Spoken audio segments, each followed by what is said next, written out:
Yo, yo, yo, what's up?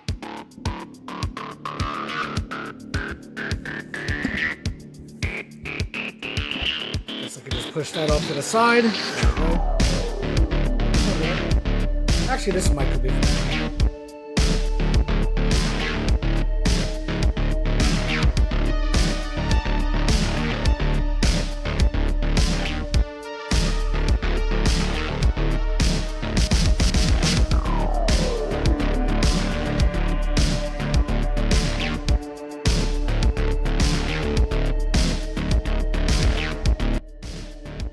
Alright. I think... Where can I put this mic? The mic is fine right where it's at. Let me just raise the gain.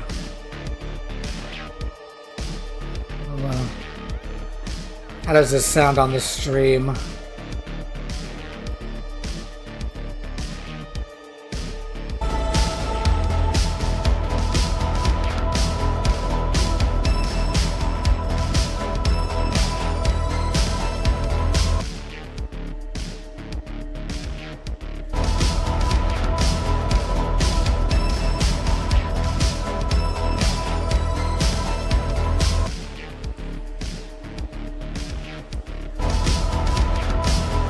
That's interesting.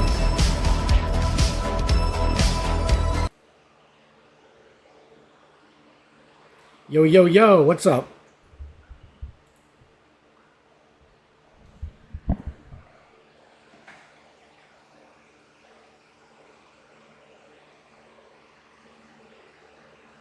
Oh, okay, cool. So it's working. All right. Did I hit this?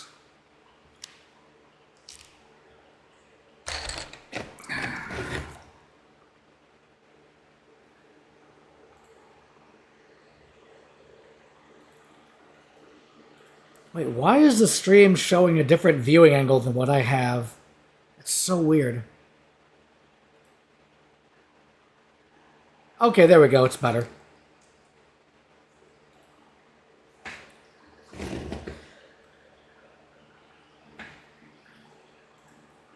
All right, anyway.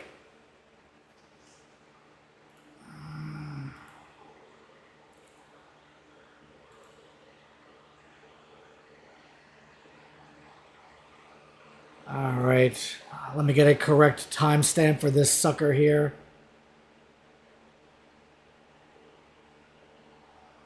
So I'll start it at 8. Timestamp will be at 8.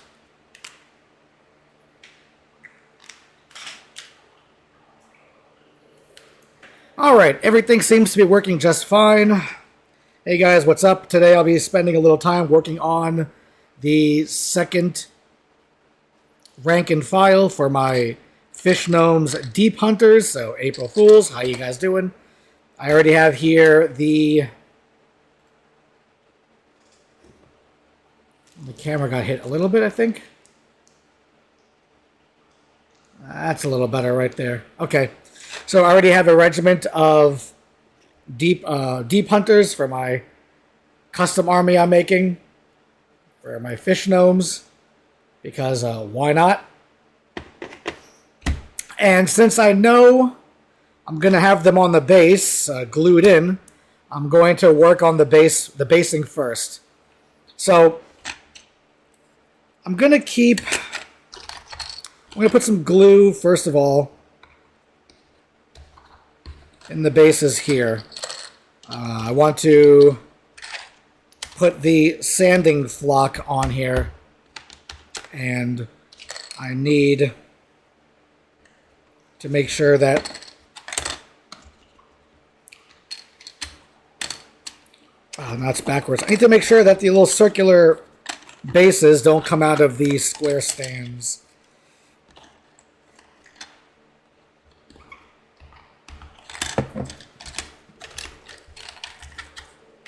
All right. And some added circular stands, shenanigans. There we go. Gluing these extra bases on these stands to give the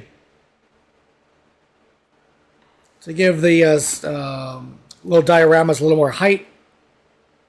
All right. There we go.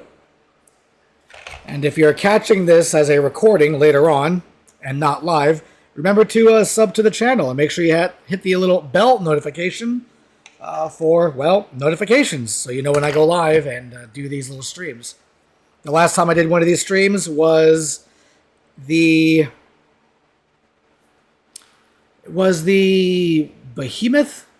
Is that what it is? For Aspires, the painting stream. That was pretty fun. That was a fun stream to do. So,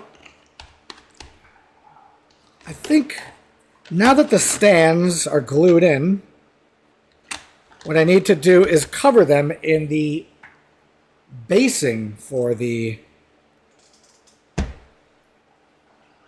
sand effect. I don't know. I'll just use this nail file. Hopefully this will get dry by the time I finish painting the Fishgnomes. See? Pre-made kind of basing that when it dries it looks like sand. I bought a bunch of it when I was working on my Tyranids for Warhammer a while ago. And I decided, you know what? Instead of trying to come up with unique stuff all the time, let me just use the materials that I already own. It saves me money and time. Most important thing is time. Because, as you know, time is money. All right.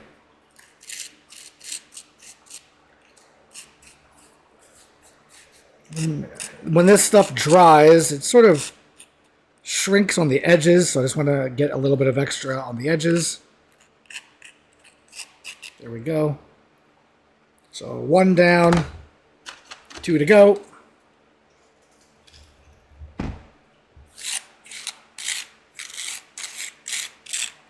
wonder, I hope I can throw some music on here and it won't double up on me. I think it should be okay.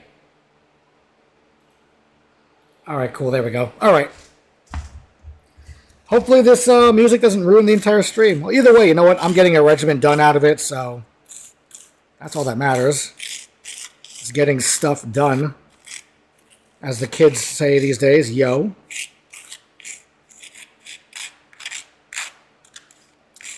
I had already seen in the comments section of my last video somebody giving me some ideas for Fishgnome's rules and abilities. I already have the army kind of loosely planned. For instance, there's going to be no ranged in the army. 0. Because when I design any kind of army, or not army, whenever I design anything for games, whether they're MMOs or indie games or whatever, I like to make sure that the ideas I present are unique to the context of what I'm working on. Meaning, the Fishgnomes need to have a completely different playstyle than any other army in Conquest. Not like Nords, where it's simply Wadroon, but slower, you know, or Spires, but less damage. And I figured giving myself a constraint of no ranged will make sure that my creativity will just keep flowing, get them creativity juices flowing. All right, just want to hollow out this little circle here. I gotta make sure it's right here, right? There we go, for the camera. Okay, that's better. I think this bit here is done. One more to go. This one has some raised ridges on it. Let's put this right here. Some raised ridges on it. Oh no, not on my pants. Yikes. Yikes stripes. Fruit stripes gum. Anybody remember eating that crap? Does it still exist?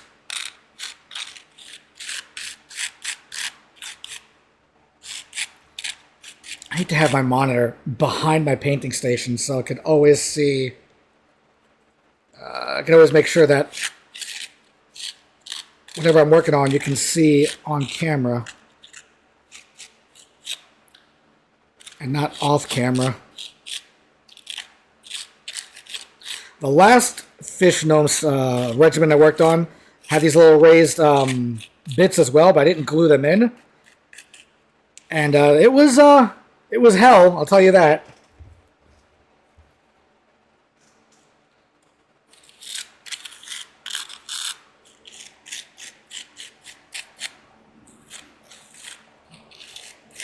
All right.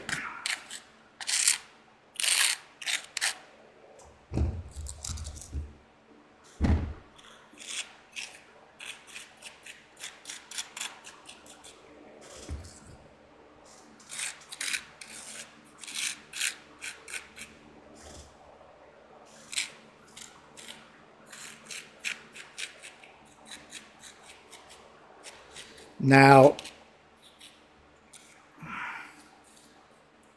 that I have this gooey slop done, I need to clean the edges up a bit. So let me put these down. Save whatever sandy material I can back in the container. All right. Okay, I'll be right back while I get some paper.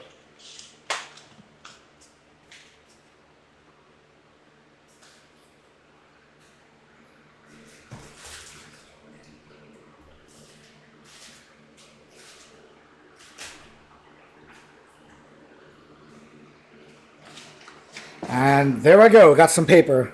Cool.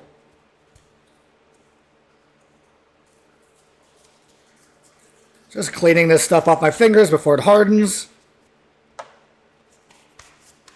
And gets inside of my fingernails and, not fingernails, my fingerprints, and just creates these disgusting surfaces on my fingers. I do want to clean the edges of each stand. I'm like a chef plating, like cleaning the food off the edge of the plate.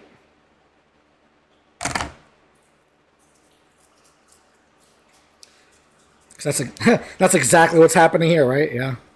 One for one.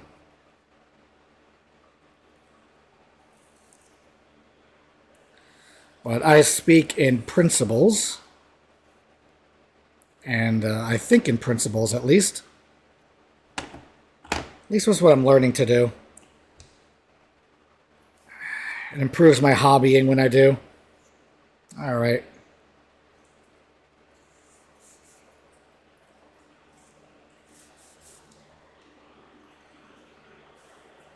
There we go. All right, got more goo on my fingers. Let me get rid of all this goo before I move on.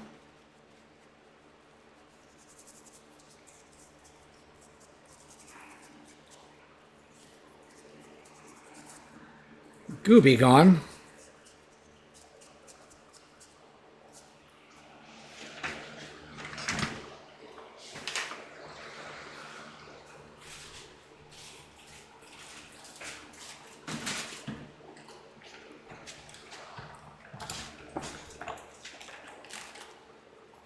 I'm going to give this a second thought and just keep the cleaning wipes next to my station. There we go.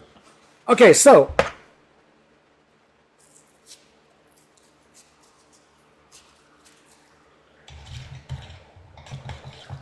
the stands, hopefully I can get them dried up before I need to glue my models on them.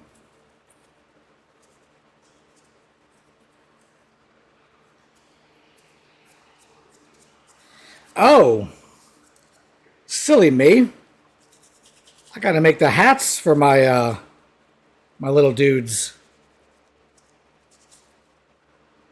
The little gnome hats. Alright, so I have a fan going here. I'm gonna turn this around. Make sure the air is flowing over the stands to help dry them out quicker.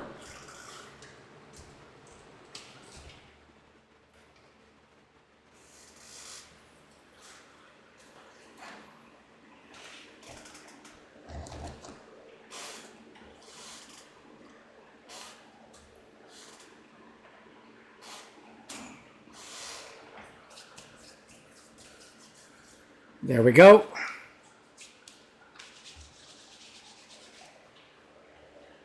Now the next step would be to green stuff the hats, I believe.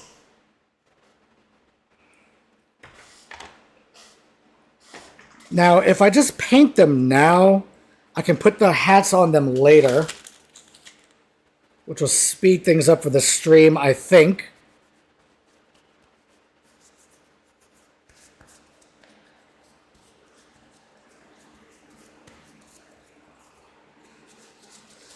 All right.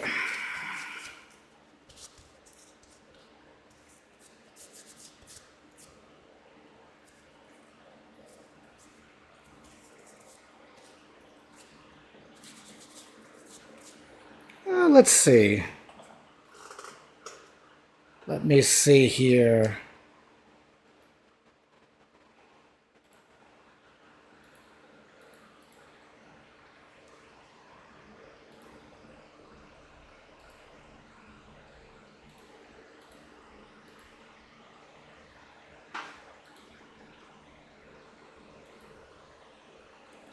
All right, nothing going on here.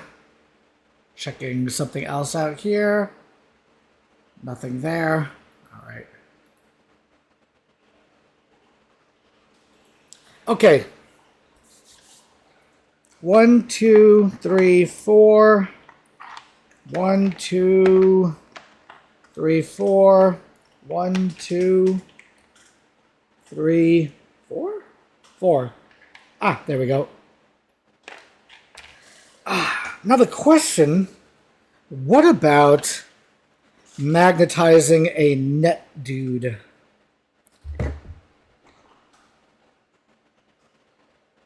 I'll just replace it later. Alright, these are the deep hunters.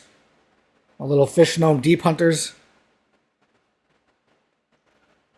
Alright. Kind of hard to see. We can do the good old camera. And then it just unfocuses. I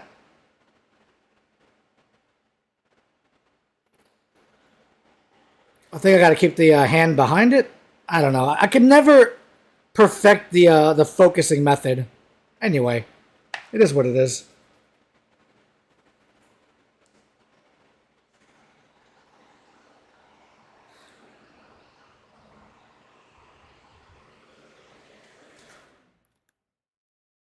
Okay, that might be a little better. Now, either way, I do have to base coat these, so, you know, let me grab my little pliers here. Where did I put them? Where did I put those little scoundrels? Those little rapscallions.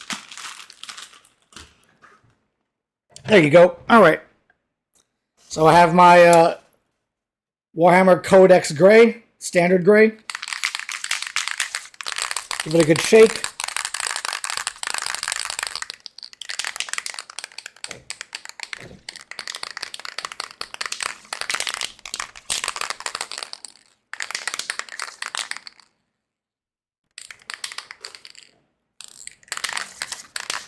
All right. I mean, I won't be showing this on stream because I have to be spraying upwards, but time to start base coating my little dudes.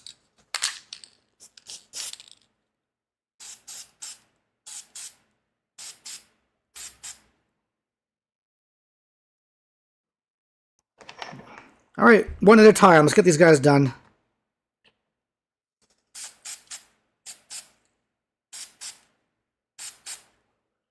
I think that is all of it.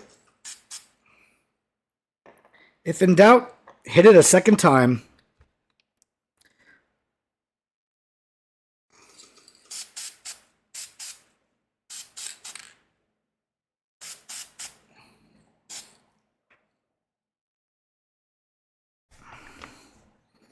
All right.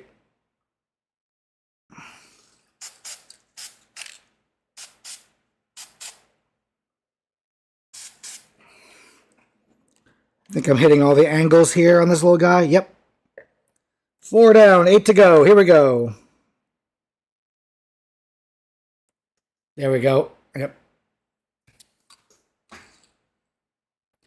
Oh, there we go. Little music going in the background. I didn't have that on this whole time, huh? Oh well, it is what it is.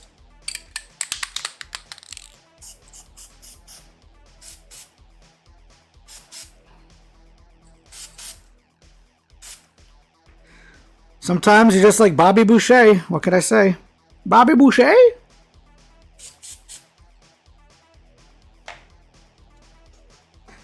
Yes. I can lower that a little more. Okay.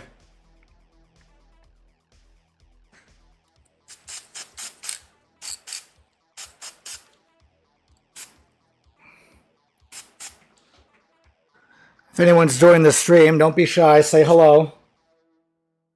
Say what's up. What's up?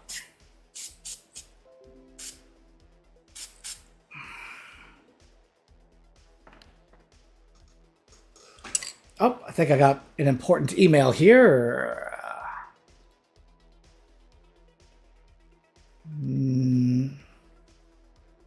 No, not yet.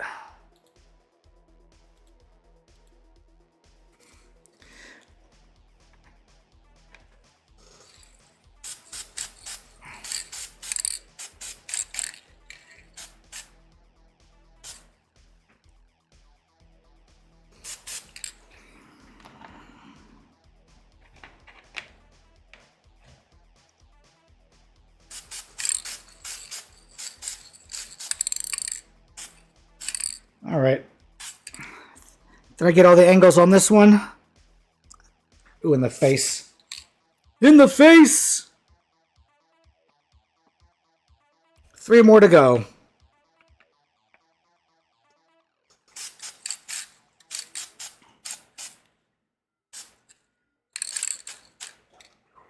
All right. There we go.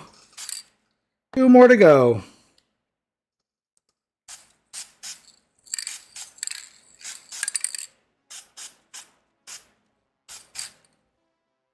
I think that's all the angles on this one. When I create models with dynamic poses, it's a little more involved in hitting all the angles when you're base coating or when you're priming a model. Typically behind the shields and under the neck. Okay.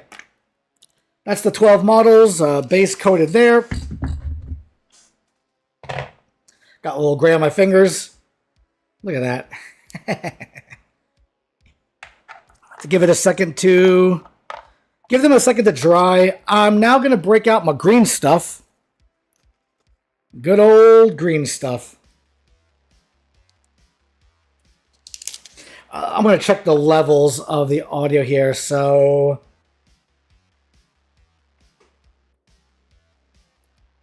Yo, man, so the Fishgnomes are actually going to happen? Hey, what's up, Josh? How you doing? Hell yeah, brother. Fishgnomes are on the way, my friend. My homie. See, I already have some right here. Little Fishgnomes. I have to check... Oh, since you're watching the stream, Josh, I'm assuming the audio level, the music, is kind of low, right? It's not too loud? Let's break out this green stuff. Start making some Fishgnome hats.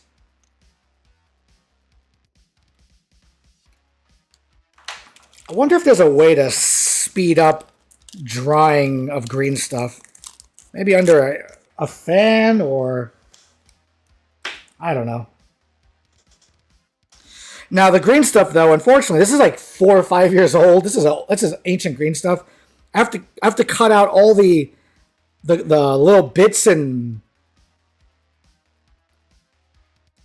that kind of form when the yellow and the blue have been touching each other for so many years. When you try to mix them into a green, you get these little hard balls. I just have to make sure I cut the little hard balls out of each hat, because that's what these hats are made out of. The little hats for these guys. I can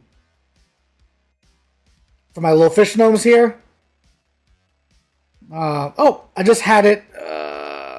There we go. See? It's all green stuff, the hats.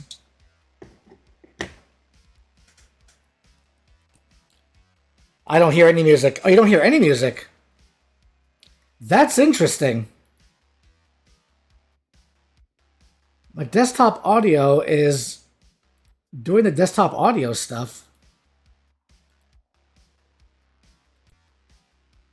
Alright, let me know if you're going to hear it now. I think I had to turn an option on in my streaming software. I'm just mixing this green stuff up right now. I have to get a nice even green. I could already feel the little hard bits and pieces within the green stuff.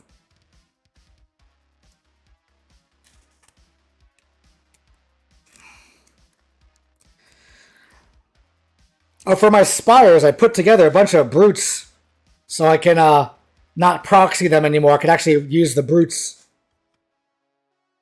And I love spires. It's such a fun army to play. They are fragile like Nords, but they actually hit hard. So, and they're fast. So I enjoy the spires very much.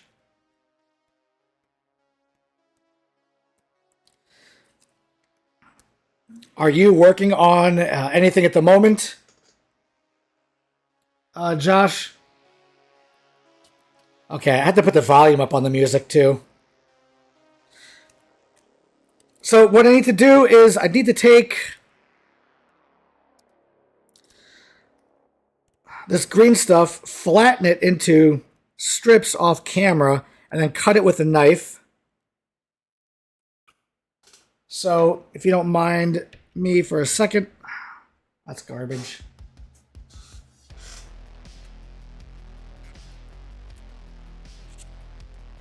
Yeah, do some hobby stuff while you're watching the stream, Josh. There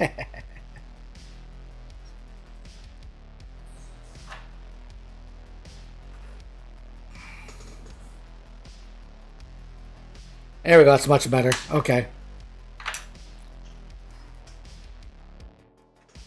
All right.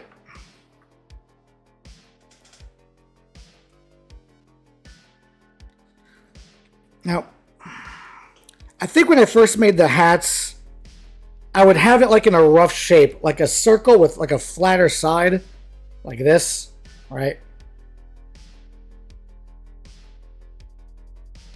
And then I would just, well, lick my fingers so it would stop sticking. And then I would just fold it in like a little burrito, right? Almost like I'm making a Pope's miter. I didn't like the shape of that one.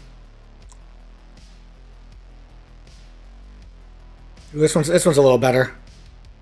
And then I take the green stuff and I just plop it on top of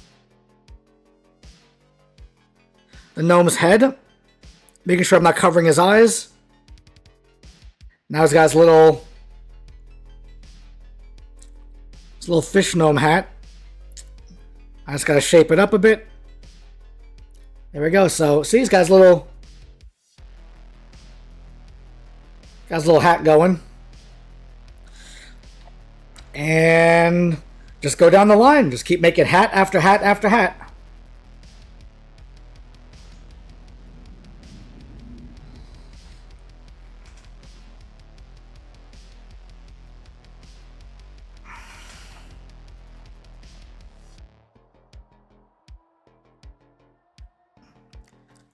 This one will have like a little stubby hat. Little stubby cap on this one here. Looks good to me. Don't have to overthink how these hats look. They're just little dumpy elf hats or gnome hats on top of these merfolk models.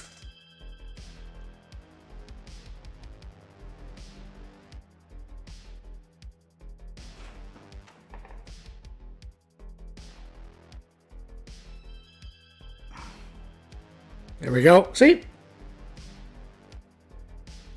Easy little Fishgnome hats.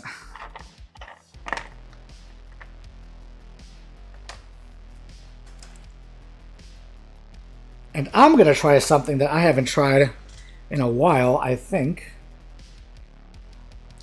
Well, I'm going to contemplate it. Once the gnome hats are on each of the Fishgnomes, I'm thinking about just basing them, spray painting them while the green stuff is still wet, and then just painting right over it. When we are sure, why not? Pinch the end. Have another little hat right here. Where does it have to be for the camera? Right here? Okay.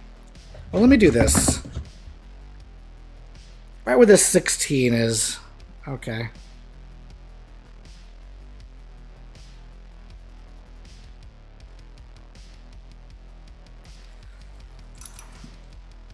I just gotta bring it down just a bit.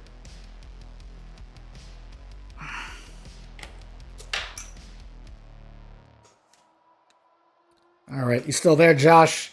You chillaxing?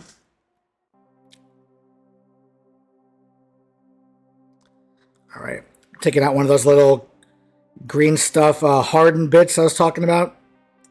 Got to extract them. Get them out of the hat.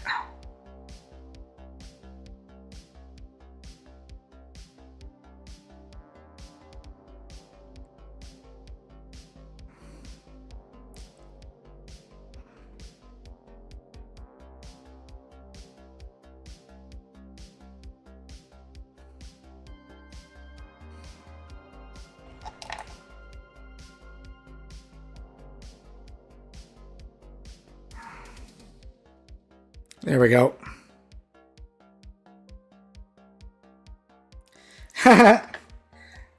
Getting all the green stuff hats on my little boys. Green stuff hats on my little toys.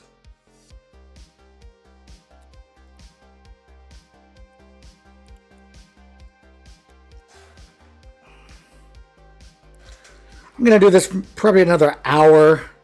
Then I have to get back to work. Actual work. Gotta make that money.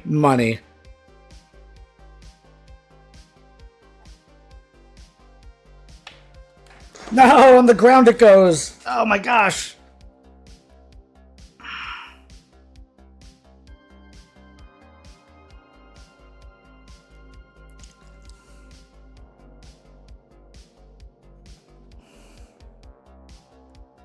All right. 6 more to go.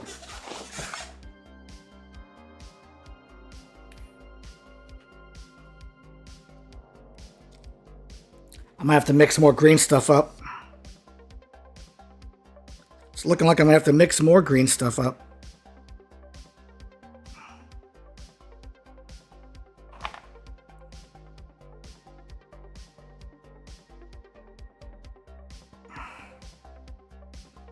I don't like the way that hat looks. It's too chonky. Maybe it has too much material in it. I think it has too much material.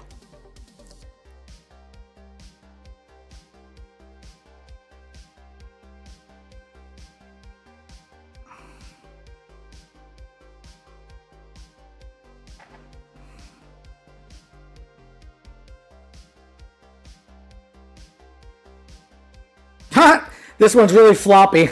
I like that hat. Hey, yo, that's a floppy hat there, buddy. We can flop it off to the side. There we go. It's kind of flopping off to the side.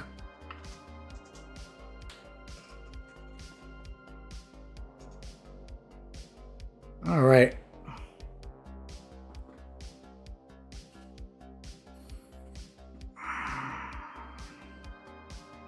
This one feels like it has a really hard bit of green stuff in it. I think I might have to just mix some new green stuff up in a second.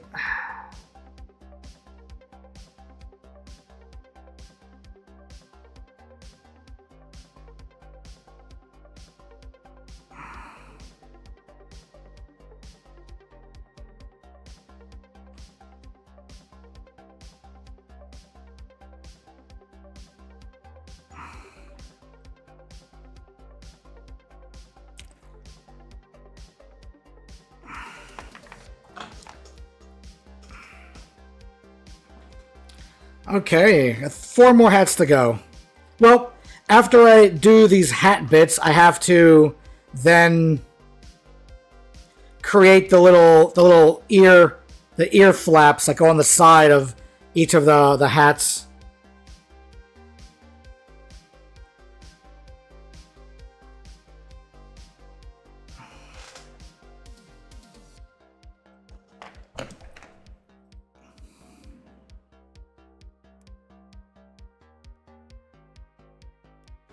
Here we go. 3 more hats, and then on goes the ear flaps.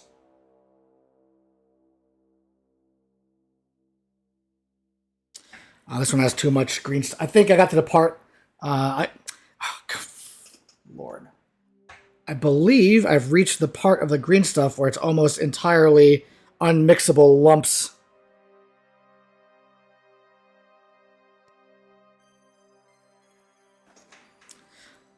Unmixable lumps.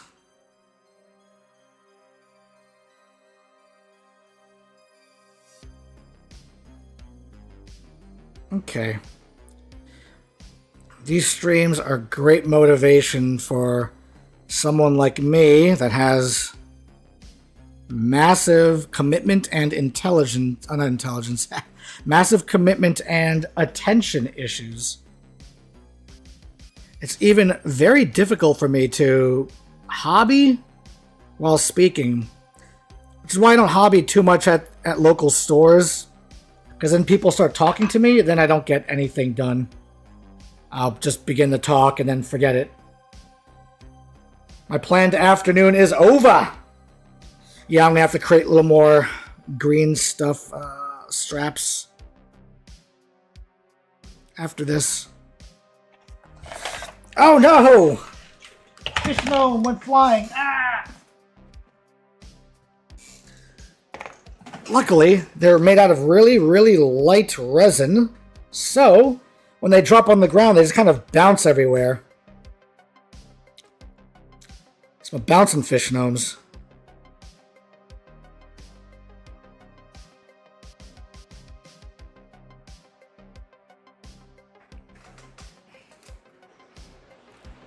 Okay. I think this hat's ready to go on. Yep. Let me smooth out the edges on the sides of his face.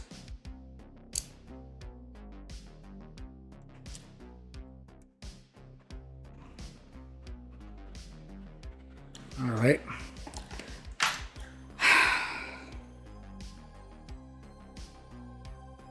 I have to mix some more green stuff. Okay. God, it's like all just jammed together. It's one nasty collection.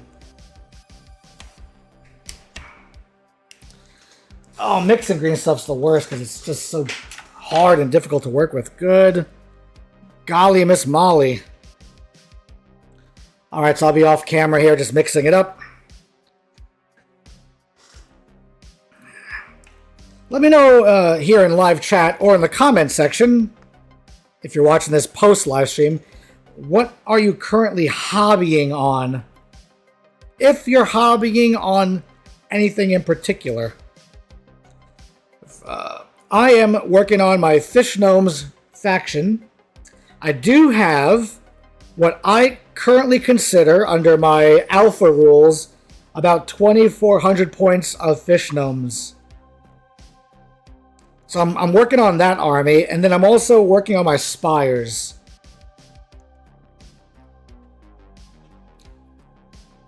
I've pretty much mastered the Directorate build for spires, so now I am transitioning over to the Underspires build for spires.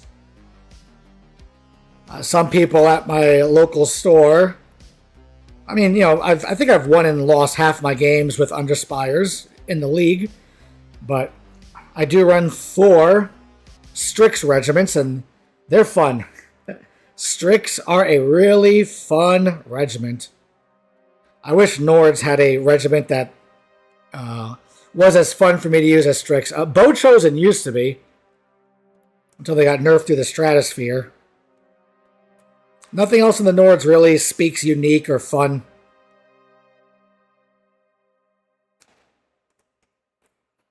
The Fenrir used to be fun when they were cheaper and, well, like a little weaker, I guess. I mean, they still die in droves. All their upgrades didn't do anything except for raise their costs, because people in my area still run them, and yeah, they get run through just as quick as they did before.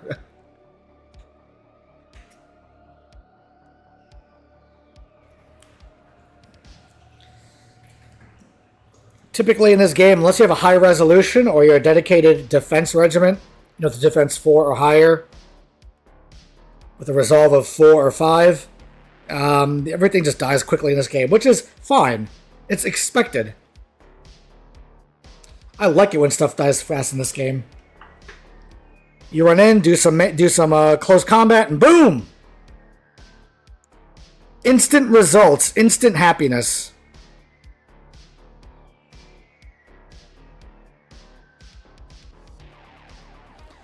Alright, let's get this little last hat on this last Fishgnome guy.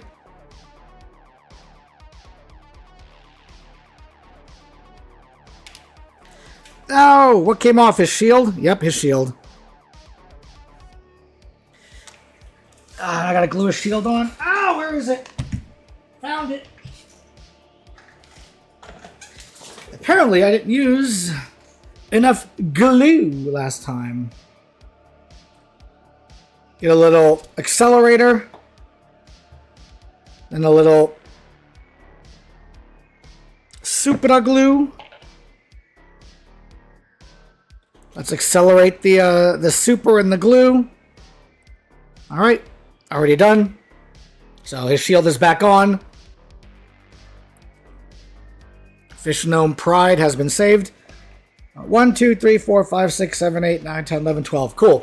Now they got 12 of these little suckers floating around here. You know what? Let me push these guys back a bit. They can go back, right? Yep. So I can bring my little Fishgnome compadres out into view a little better.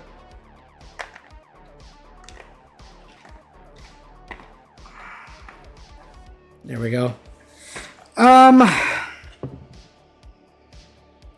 So you have the hats, but I don't have the strips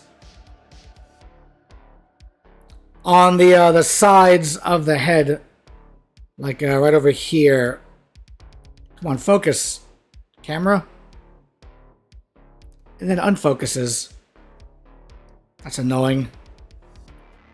I have to get a better autofocus in camera, but at least you can see it in focus when they're down here. So, you know, this Fishgnome down here, let's bring his hat back a bit. He needs the strip right here, like on the side of his face. So I'm gonna take this green stuff, flatten it, and create a whole bunch of little strips.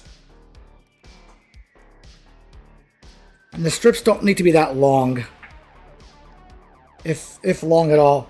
All right.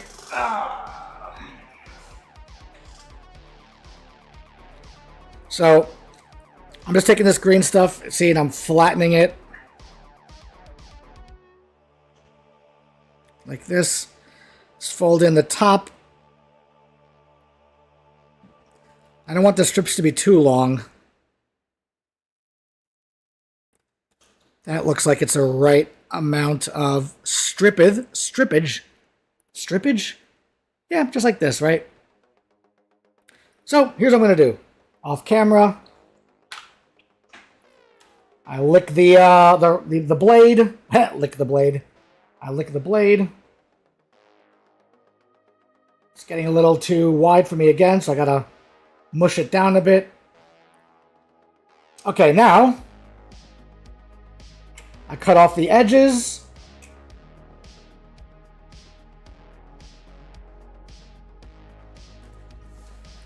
Oh my god.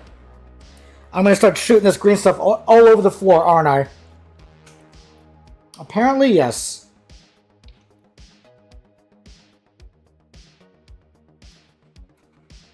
So as you can see, I have a little green strip here. I spear it. And then I just shove it on the side of the Fishgnome.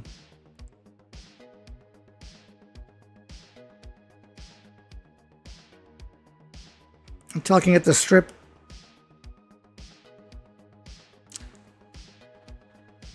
Oh, I haven't mentioned this before, but oh my god. This is really frustrating.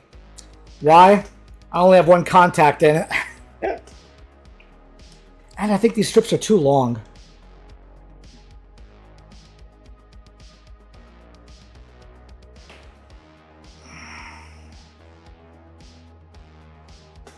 Okay. Should be a little better. There we go. See, I got the little strip on the side of his head. Can I do it with this old piece?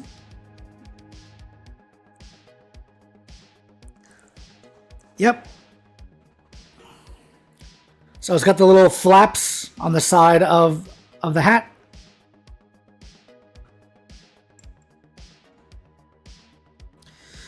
Okay, so that's 1 down, 11 to go. Just make sure that I'm not grabbing any of these chonky bits.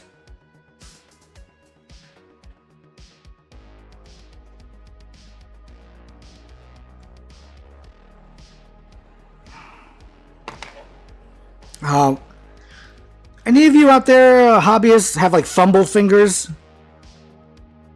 If you're young and you think you're going to get better with your fumble fingers, I have news for you. Good luck.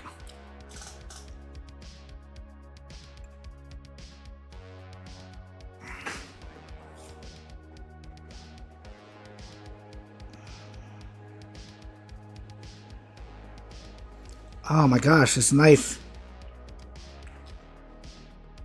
Come on.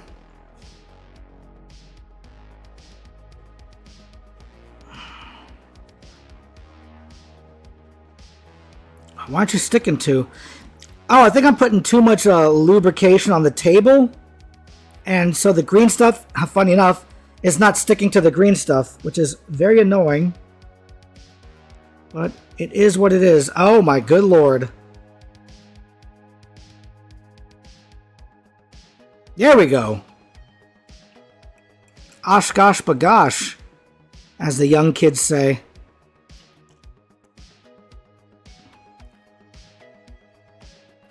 Two down. 2 down. All right. How does this sound on the strum?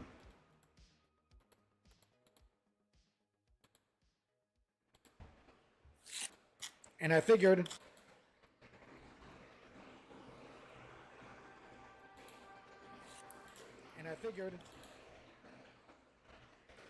I can barely hear the music on there.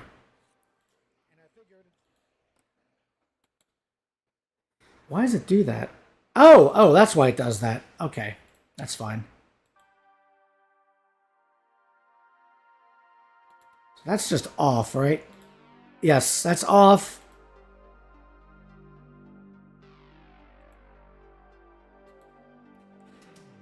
I just got the chat upgrade. Yeah, just at work.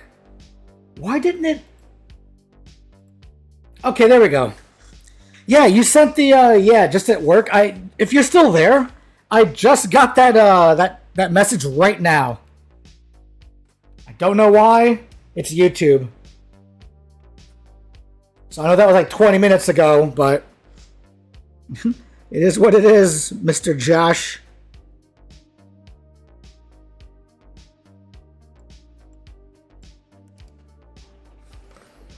All right. These strips, once again, are beginning to get a little too long, so I gotta shorten the green stuff down a bit. I'm doing it off camera. Well, I guess now I'll do it on camera. There we go. All right.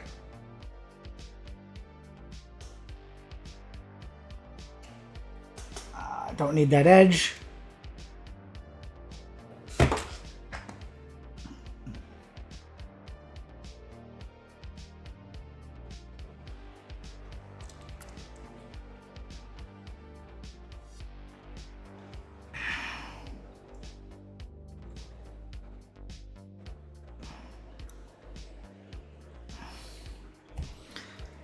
All right. Doing the Fishgnome hats.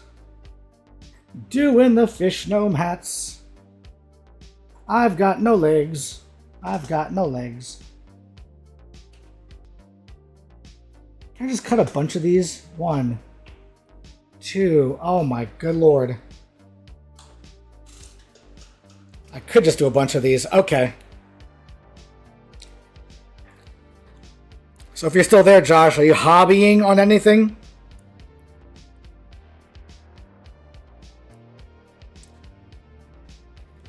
Because gosh darn, hobbying is great. Whoo! Get your hobby on, son.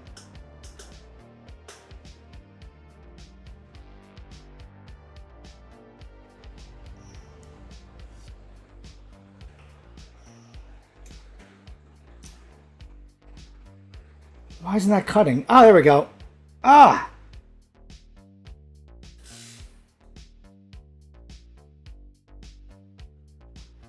Buffering.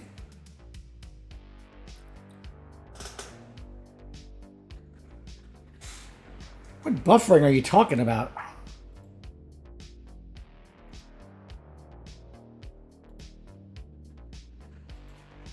Open widget.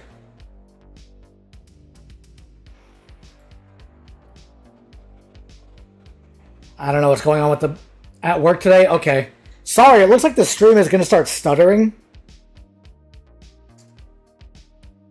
Not much I can do about that at the moment. So I'd like to formally apologize to all of my constituents out there. Right now I'm cutting strips for the sides of the hat heads.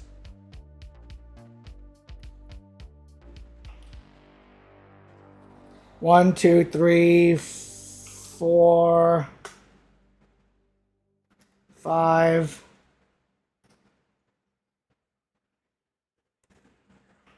6,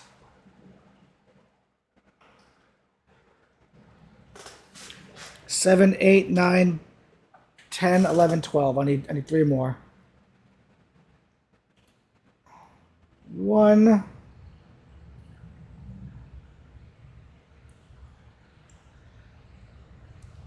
I'm just cutting green stuff off camera. 1.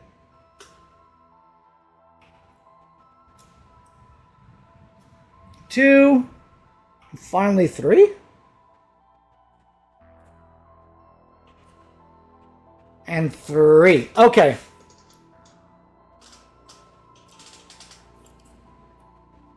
All right, back to these little homies.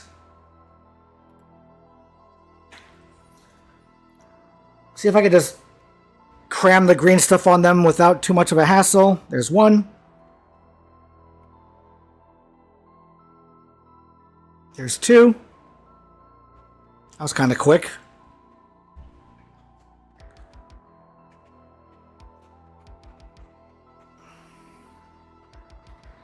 Now the green stuff straps are touching each other. No! Oh my god. It's a massacre over here. Oh my good lord.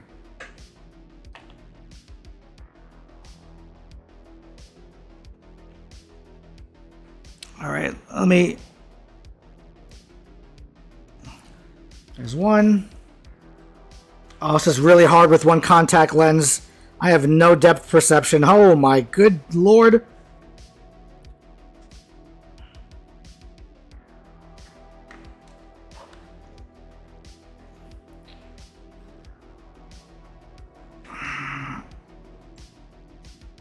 Okay, now that I'd cut the strips out, this goes by much quicker. You know, you'd think lessons I would have learned 20 years ago in this hobby, you'd still remember today, but no, of course not. I just want to do everything the hard way, apparently. Well, thank you for listening to me while you're at work there, Mr. Bagel. Beagle?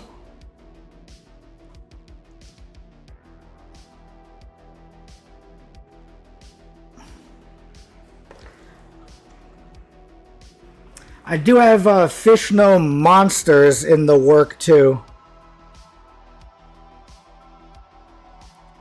You know, it kind of surprises me in this hobby how many people aren't too interested in the monsters, per se. And what gets them interested in the armies are typically the infantry. Especially when they're a city-states player. They love infantry, the way they look. That's why they got into the army in the first place. The centerpiece for a lot of armies just happen to be their infantry.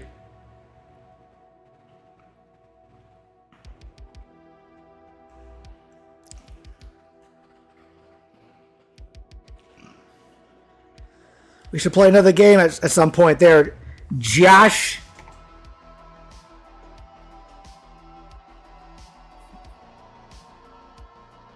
That's how you get better at these games. You just gotta get your reps in, your repetitions.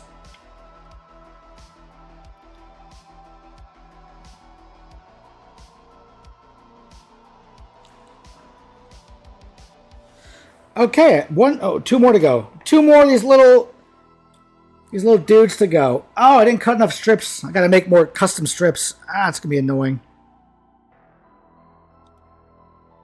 Oh no, I think one flew on the floor. I think that's what it was.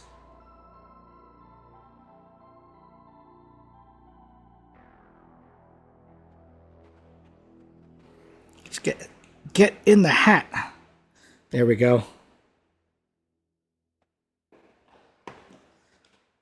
I mean, technically, I should end the stream now, so the green stuff can dry. But I am an impatient person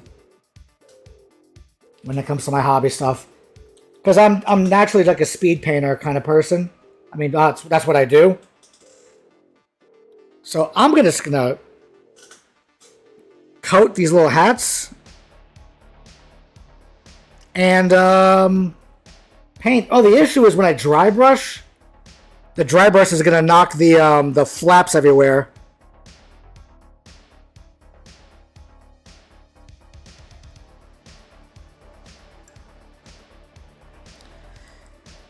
My 2+ charge Discord is just about ready to be made public, so people can hop in and ask me questions and get some virtual tabletop games of Conquest in if people would like. That'd be cool.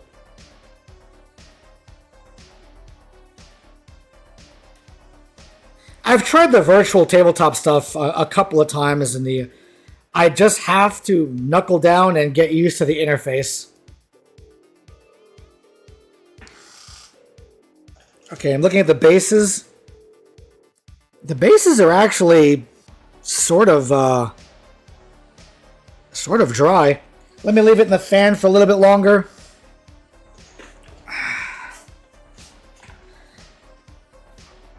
I think I am going to... You know what? I'm going to try one of these. I'm going to try one of them. So I'm going to grab this little guy here. And let me base coat this sucker.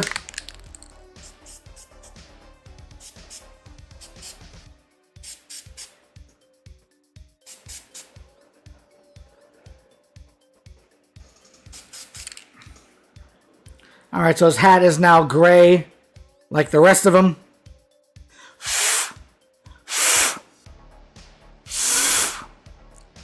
I'm going to wait for that little guy to dry.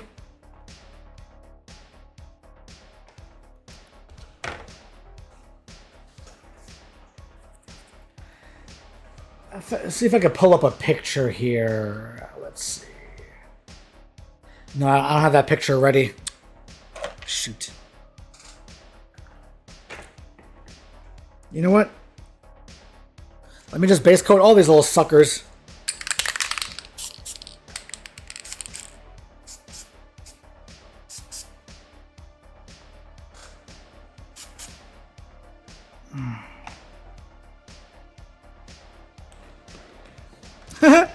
Well, you know,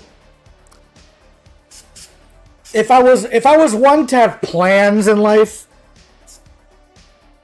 you think I would have just put the hats on and then base coated them, right? Whoops. Such is life.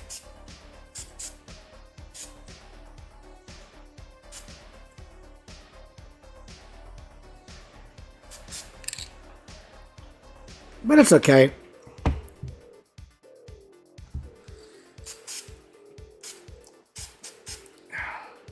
Once the product is finished, no one would ever know, except for the fact that I made this stream, and then people know that I reversed my green stuff and base coating. Whoops. Just don't tell anybody. It's our little secret, okay? What's your favorite aspect of the game? Let me know in the chat.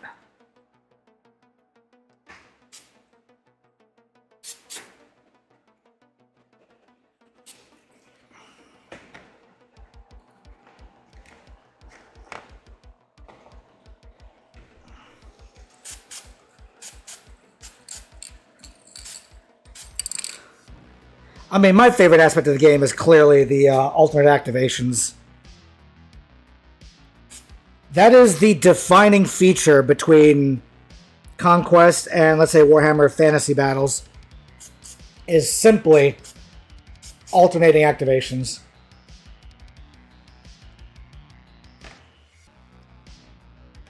And it's a good thing for Parabellum that GW just, for some reason, will not switch over to alternate activations. Because that is the true market that is being fought over. I go, you go activations or alternate activations.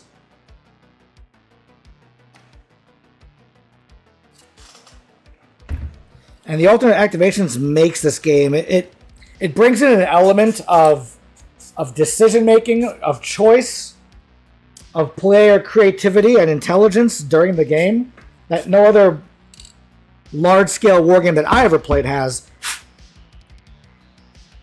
Oh, but Diego, this game doesn't. Go, go, go. Of course, because people are idiots. I have to tell them that I said that I've never played.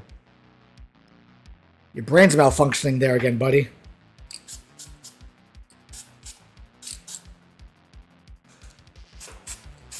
Satan gave you 2 ears and 1 mouth for a reason. Okay. 1, 2, 3, 5, 6, 7, 8, 9, 10, 11. Can I not count? Apparently I can't count. 1, 2, 3, 4, 5, 6, 7, 8, 9, 10, 11, 12. Alright, I got my 12 here. Now,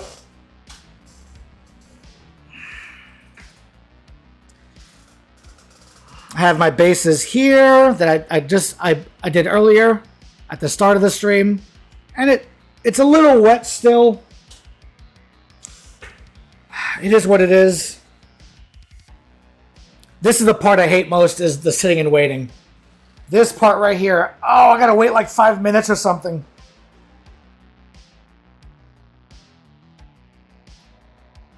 That would be a smart move on GW's part. I agree.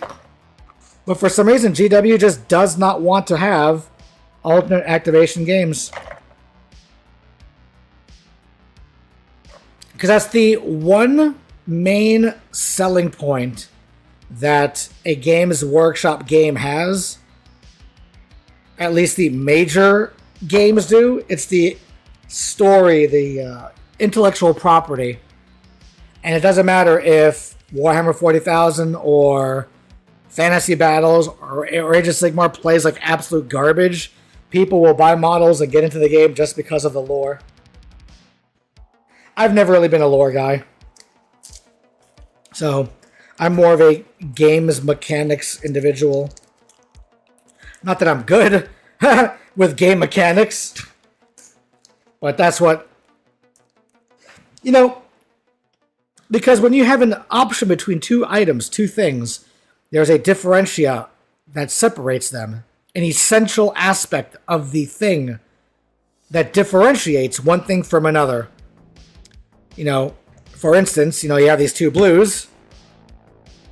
Which blue would you use? Well, it depends. Do you need a lighter blue or a darker blue? Because if both blues were exactly the same, which I don't have another blue bottle around here, but if they were exactly the same, then there'd be no difference between the two, and then it would not matter which one you'd purchase, which one you use. It's irrelevant.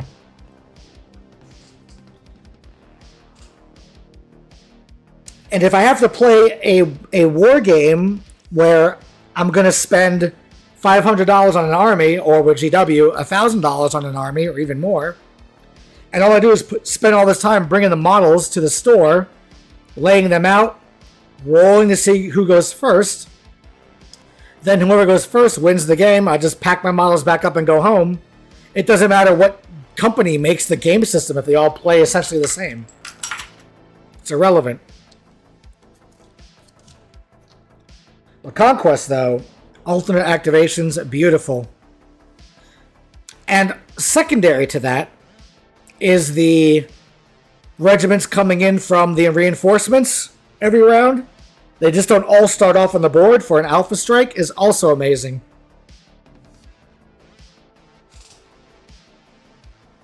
I think these guys are now ready to be dry brushed a white. I'm going to test one of these little suckers.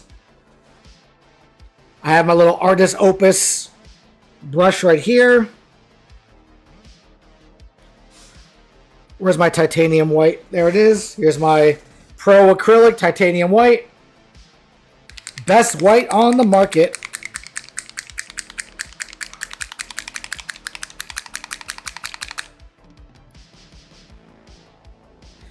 Okay, so I'm just going to pour the white here on the table. That's just... As you can see, my tabletop has paint all over it. I just pour my paint right on the table. And I go from there.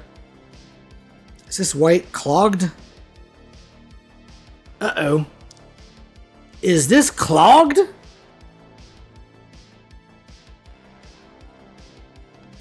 There's the white. There we go. Okay, good.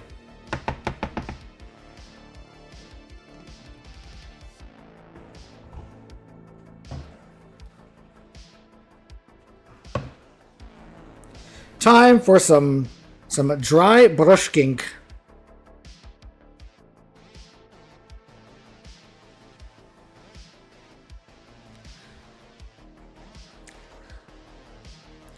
Oh, another thing I just realized, having one contact lens kind of... I can't really tell where the white's going, or if it's too much or too little. Pfft. Oh well, it is what it is.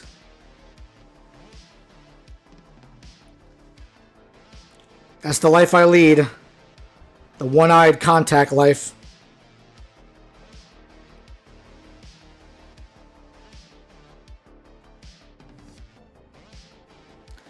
No, the dry brushing over the wet green stuff actually is not even noticeable.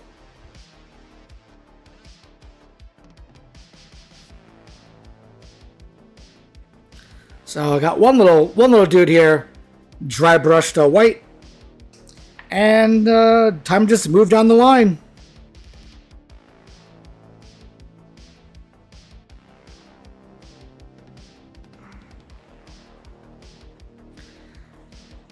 I can't really dry brush for the camera.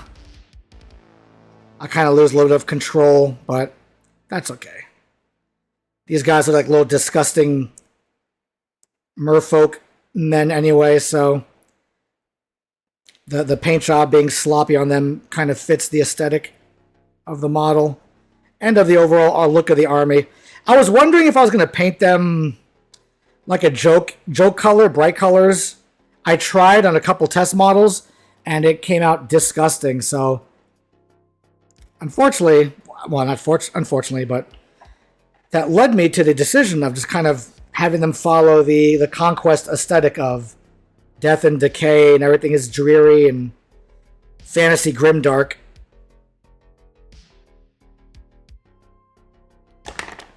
Which then sets the tone for the army, because now when I work on the rules for the army, the rules don't have to be a complete joke. They could actually be kind of serious. Because as far as I care, the army's look and aesthetic and rules, it's all integrated into one product, into one thing. And the rules need to reflect how an army looks, how it plays, how it reads in the story. If there's a disconnect between the two, the customer knows immediately. Famously, with Nords, you think they play like a really fast kind of lightning, I'm going to get you build, but they really don't. They kind of raid their way onto an objective early on and just kind of sit there. Because if you go too, like anyone has learned who's played the game, if you send your light regiments too far up the board early on, yeah, you pretty much lost the game. It's over. It's Jover.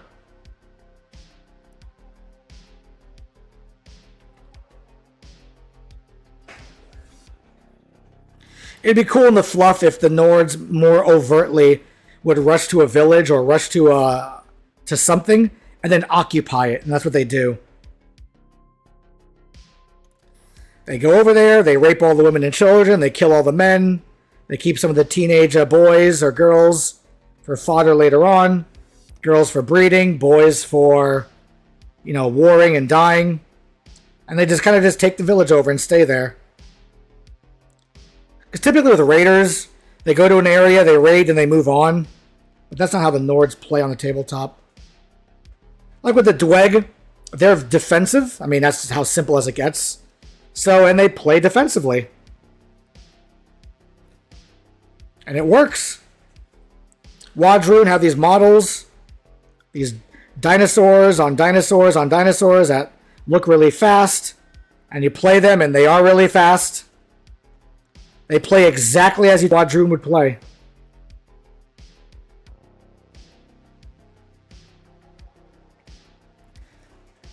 Yeah, I've seen every army play on the tabletop except Sorcerer Kings.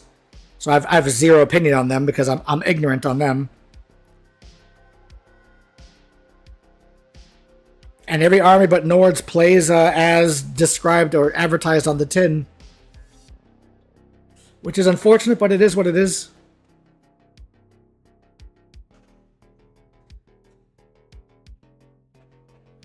Alright. Sort of like the disconnect some people have in 40k when they play with orcs. Because they know orcs are supposed to be the joke army, and they do joke things. And their entire idea that whatever they believe becomes real, that's what crazy people think in real life. So when you play orcs, you know they're an army full of crazy people. You don't take them seriously. You can't. And the players are fine with that. And the players don't like it when the orcs get too serious in the lore. They like it to stay goofy because that's how they are portrayed in the rules and the look.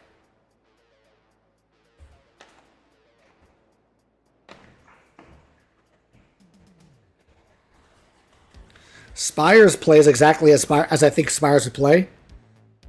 The rules make them, the lore and the rules make them like experimental creatures. Like cannon fodder, like an army full of socialists and communists. Your only purpose is to do what the state tells you to. You go out and die. It's perfect. It plays exactly as I think they would play, and it's fun.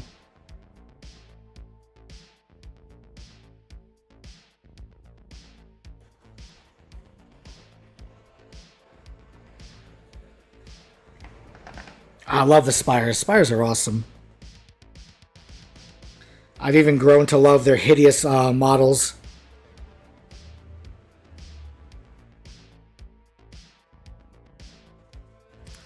Oh, but Diego, you're just way too negative. No. people who say that don't appreciate the values of other individuals. It's sad.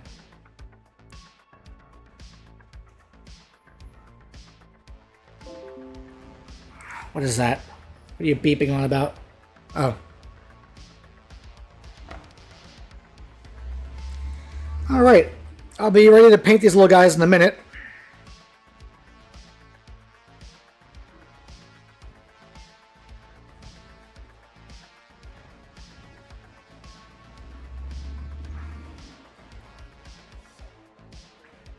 Now, I like some aspects of these models to stay dark. So it's okay if the brush doesn't hit all the angles.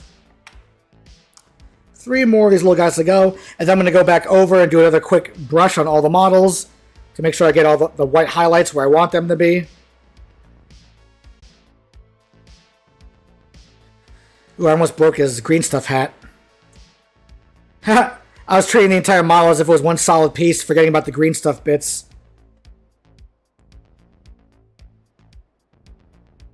Whoops.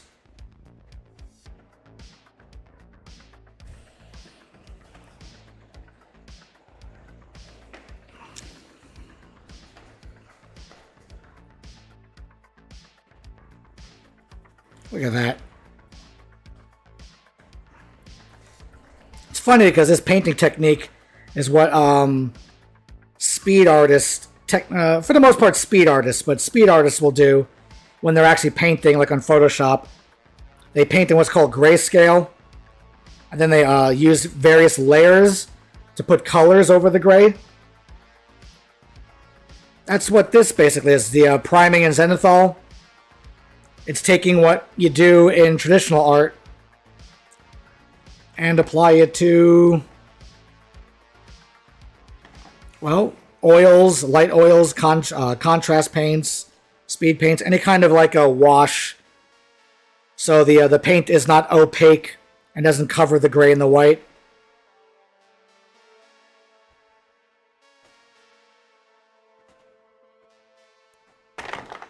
Oh no, I dropped the little guy. Ah, he dead.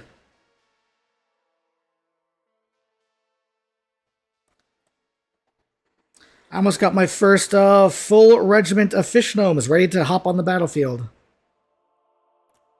At the moment, this regiment of 6 stands will cost about 200 points, I think. Maybe 180, 200. Alright, so I'm going to go back over the models again.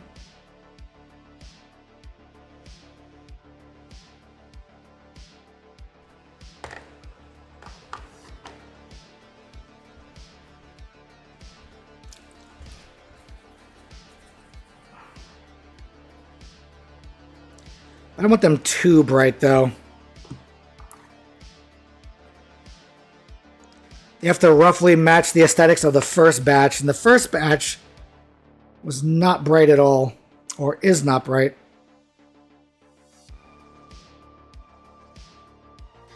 Ooh, I didn't get his face. There we go.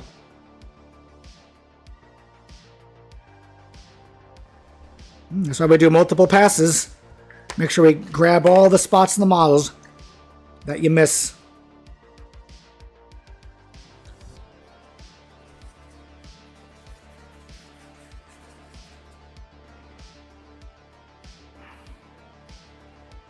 Like this guy's feet.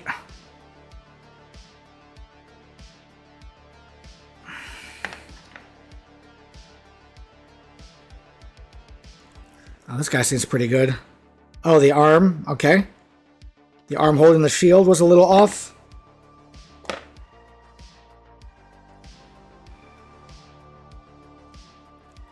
Yep. Painting right over the green stuff wasn't that bad at all.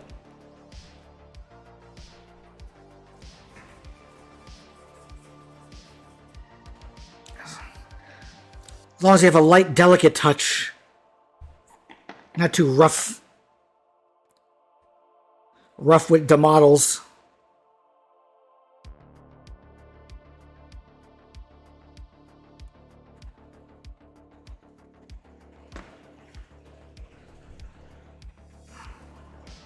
Oh, I didn't catch this under the spear.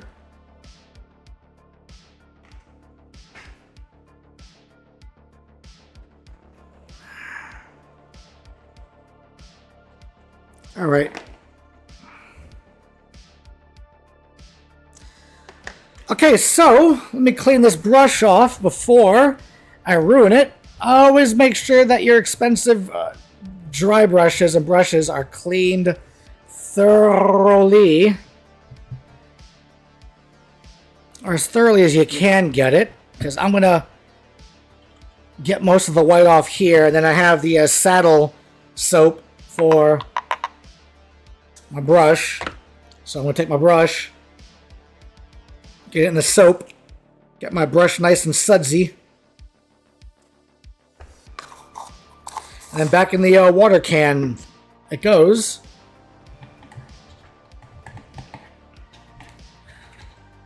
And that will protect my brush until basically later tonight, where I can soak the brush under my sink and clean it really well with more saddle soap.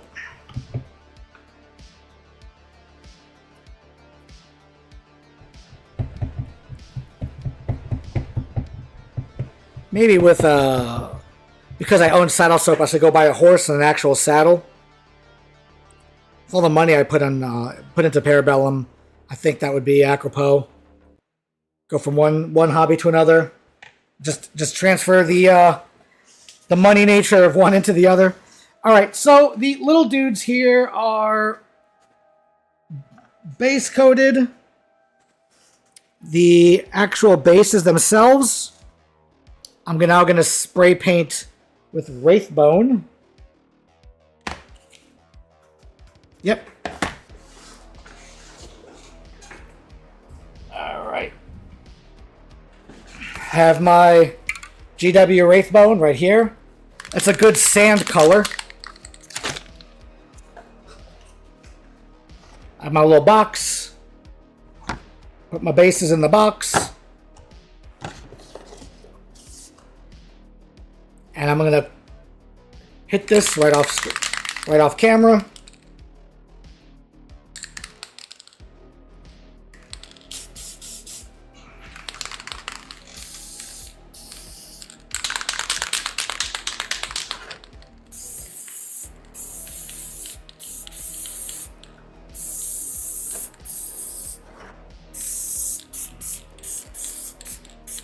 All right.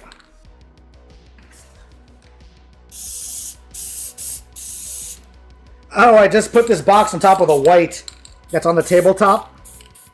And now my hands are covered in white. Anyway, it's really hard to see because of the brightness of the camera, but as you can see, the bases are now, well, base coated. So off to sit and dry. Hold on. Grab a napkin here and clean my hand and the bottom of this box. There we go. Sloppy! Somebody sloppy!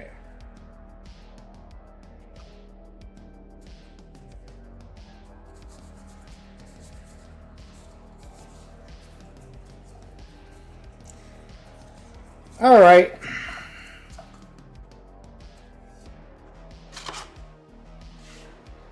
So these can now just kind of chill here in front of my fan and continue to dry.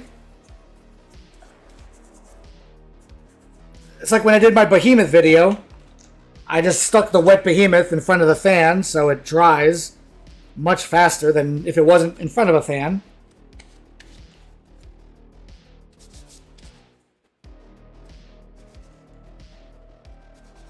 All right. So I think that's good. Now I'm just kind of cleaning my fingers as much as I can, just with my little wet wipe here. So when I start painting these little buggers, I don't get too much secondary paint on them. Just sloughing off my fingers onto my models. All right. Now,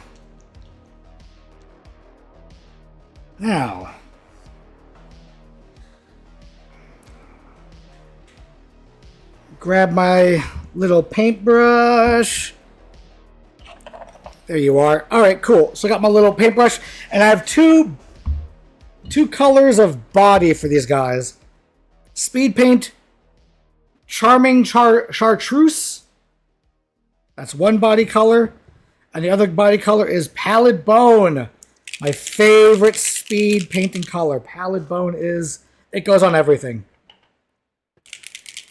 It's a great color for pretty much everything.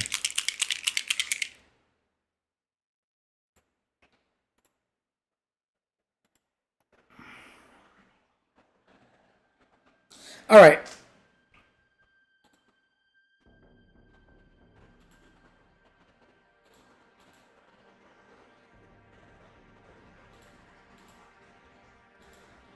Let's get that over here.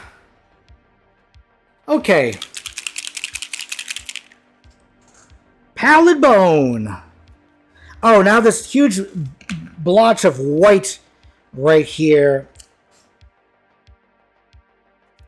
You know what? I have to dry brush this white anyway. So, where did my little... Here's my dry brush, the one I just used, but it's kind of too small. Let me use a thicker one here. And I'm going to dry brush the white. See, I'm trying to economize time and material. Now, you can't see this on the camera, of course, because if I turn this off, can you see it a little better? Yeah, you see it a little better, actually. The white on there.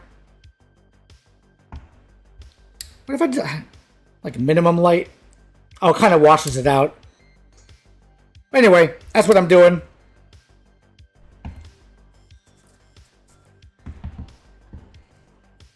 Dry brush in the white. So if you're new to hobbying, once you know some of the secret tips and tricks, you too can get your models done really fast.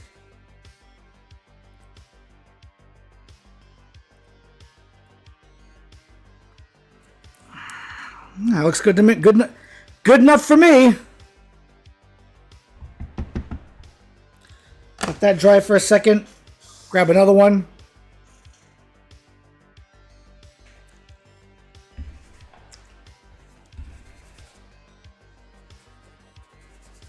There we go. I put a little water on my dry brush.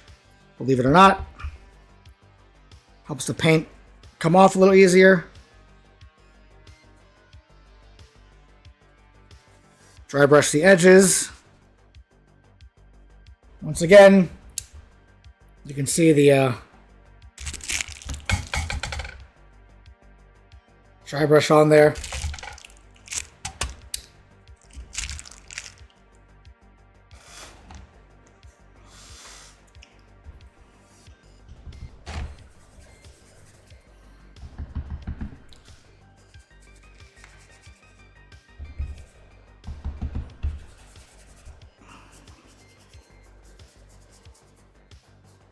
Make sure I get the edges.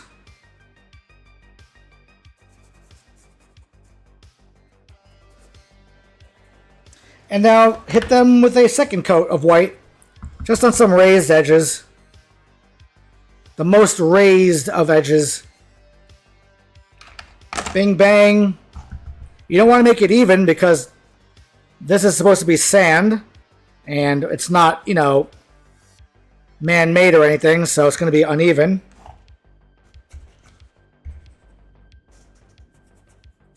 So if you get some area of the base more white than the others, that's fine. Now I do want to grab some white and just paint in some of the really where the basing came off, the flock came off the base, and I can see the black part of it. Just want to make sure I paint that white.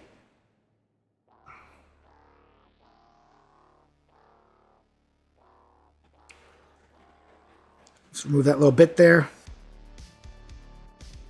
Yeah, that's looking fine. Hunting for unnaturally dark bits over here. That's fine.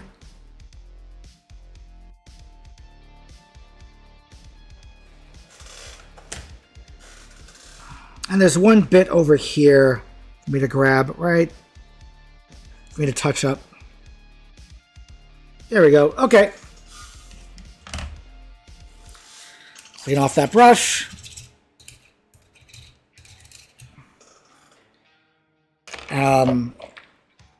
Get my dry brush nice and wet. Moisten it up with some saddle soap. Here off camera. Let me grab some of that. So then I can clean this properly later today.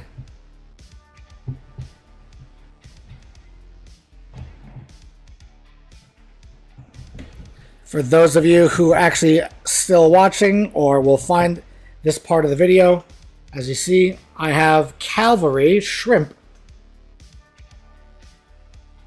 that my merfolk, sorry, my fish gnomes are going to be riding into battle. Cavalry shrimp.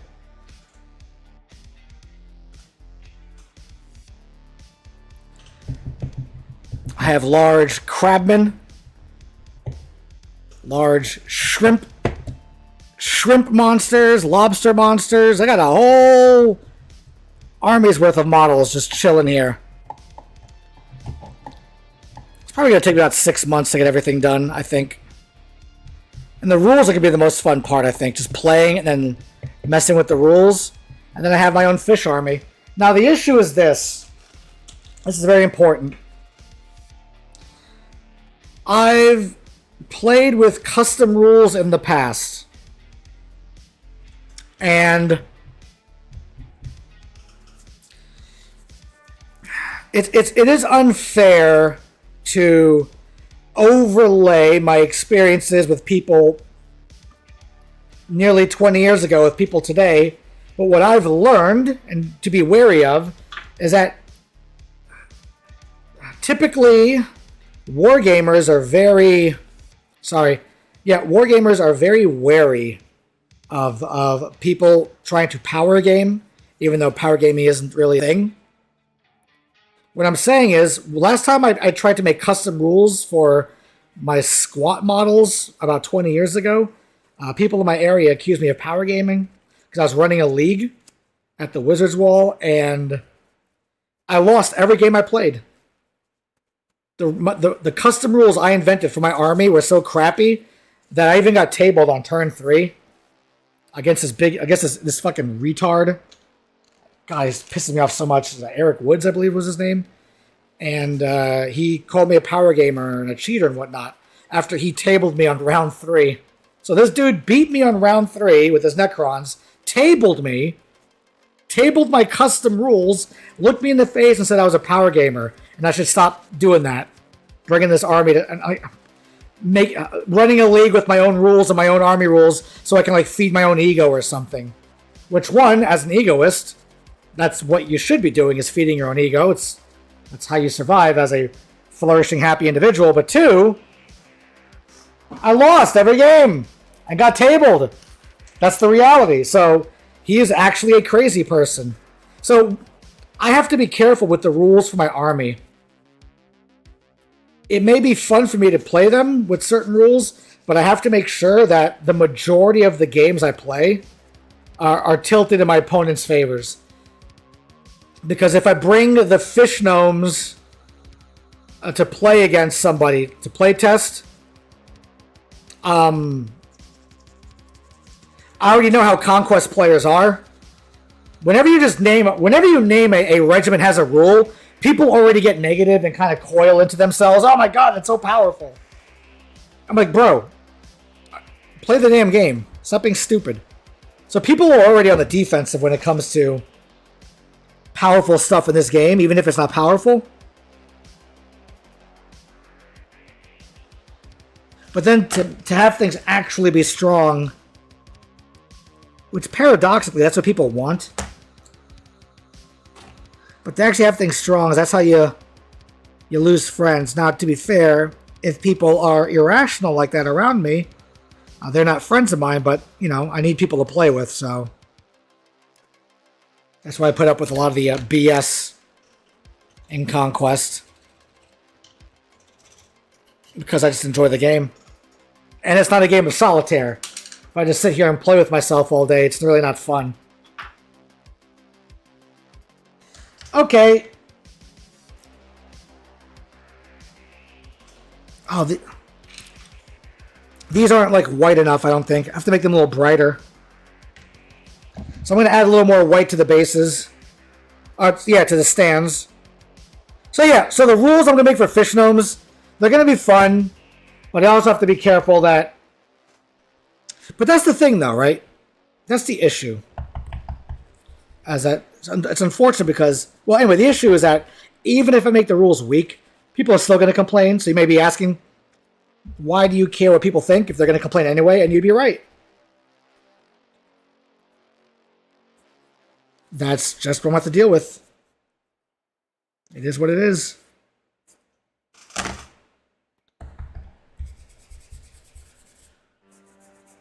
Wargamers are a fickle bunch.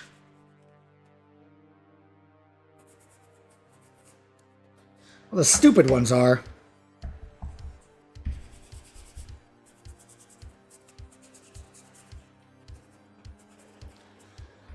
Oh no, I've exposed more of the dark crap. Ah!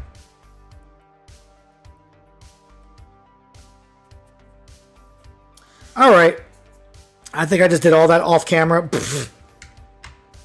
One day I'll learn how to stream, guys. One day. Okay. The actual bases themselves are fine.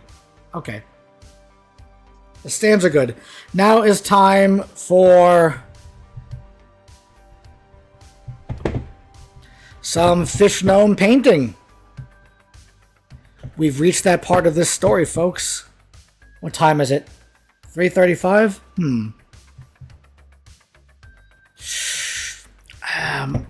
It's almost time for me to go to work. I think I could delay a little bit longer. Because this is actually kind of fun. This is a good motivation. I have one person watching, or maybe two. I have no idea. But you know what? Screw it. We're doing it live! This is actually kind of fun and motivating. That's the great thing about having attention issues, is that I've been streaming on and off for like the better part of 10 years. And almost every time I stream, even though it's the same experience, it always feels new to me. Like, I know I've said, back in like 2010, 2011, when I used to do Warhammer painting streams, I would say the exact same thing. This is great. This motivates me to paint, and it still feels great today. And guess what? That's the great news about life. Things that are good for you are going to be good for you in the future. And you know what? In 10 years, I'm going to be streaming and painting and saying the same thing and feeling great. This is great. This is amazing. All right.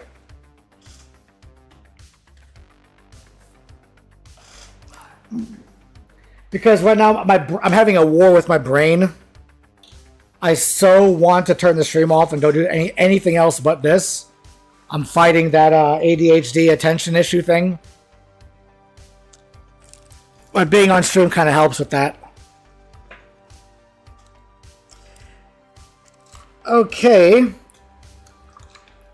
Let's speed paint these little dudes' bodies. First thing I'm going to do is with the pallid bone.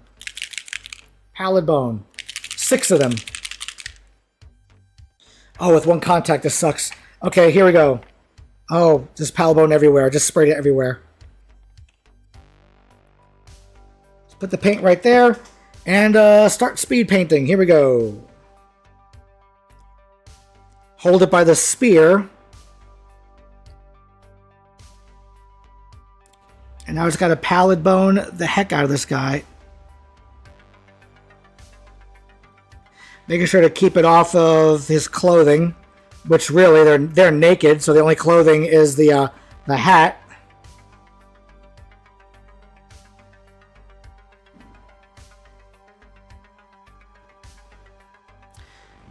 Oh, this one has a complicated pose. Woof! I have to get in there. I remember when I painted these guys a couple days ago. The green stuff was already dry, so I was holding it by the hats.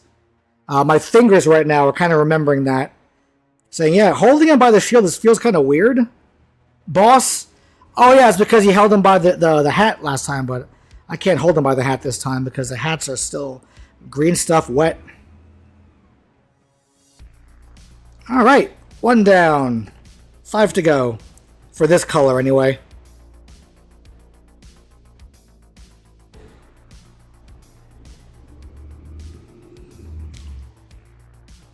I know I'm going to repaint their toenails white so then I can coat them with a yellow. So just going over the toenails saves time. With this speed paint, doesn't really matter. Nice and quick. Speed is the name of the game. What did it take me to do that, the Siegebreaker Behemoth? I think it was assembling and painting. It was an hour and a half. And then because I was done, I decided to start just getting more detailed with the painting because I just had time to do so. Because I could. Yeah, speed painting. Once you go speed painting, you never go back.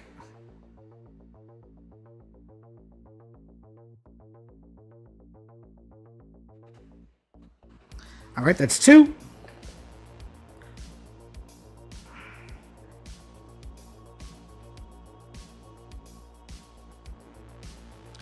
Right around his little face.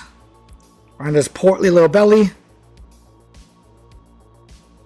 Man, these Fishgnomes, they sure loves they food. Portly little gentlemens.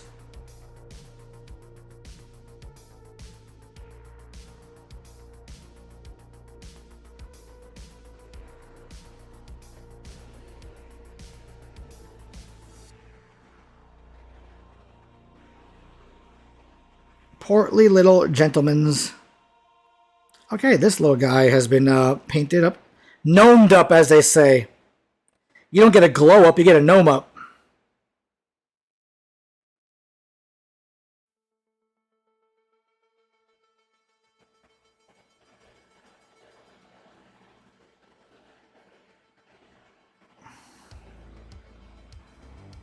Gotta make sure I'm on the camera.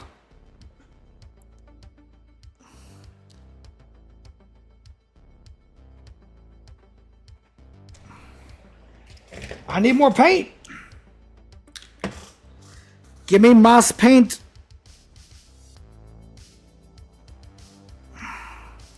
No, I got it all over his spear handle. Damn it. Oh, I forgot it's speed paint. Doesn't matter. Does not matter the size of your bladder. All right. 1, 2, 3, 4. 2 more in this color.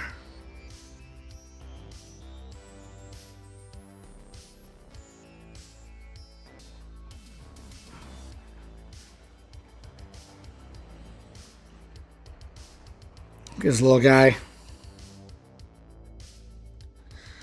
I think that's what I basically am going to do. For every army I play, I'm just going to speed paint them Pallid Bone. I just love how Pallid Bone looks on top of grayscale basing.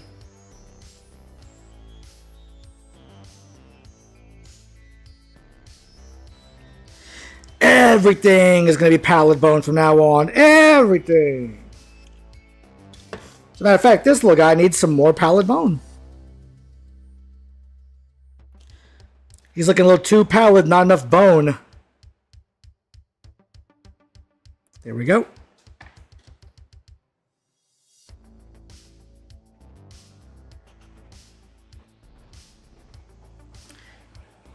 All right.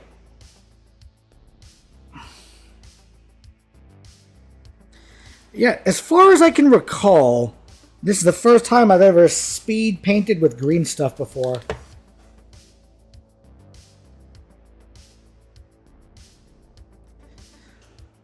I did the basing and or the stands and the green stuff. I'm not in the camera again, am I? Oh my good lord. That's why my streams are so riveting. All the action is off camera.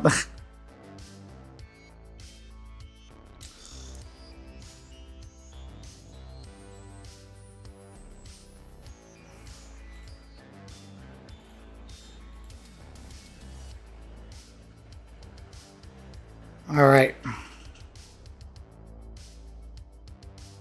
that's the pallid bone. Little pallid bone homies.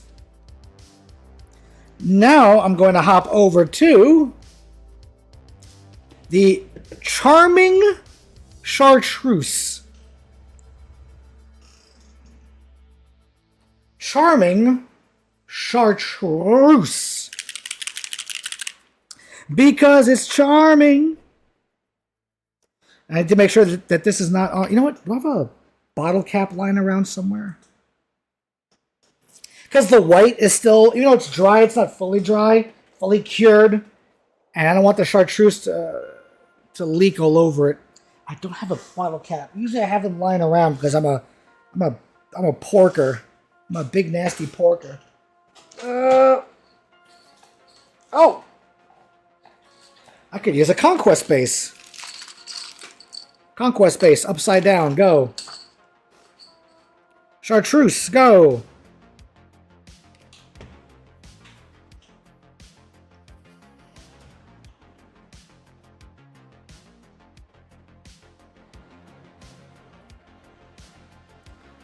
Making sure I don't get it on the hat flaps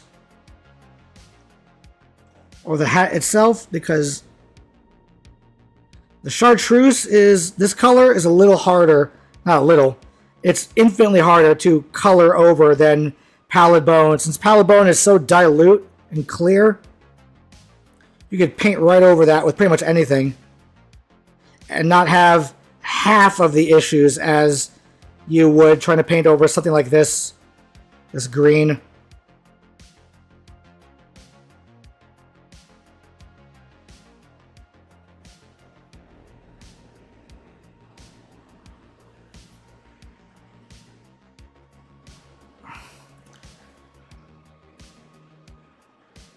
All right, I think, oh, his arm under the shield. Needs a nice coat of green. There we go. This little handsome fella. He's ready to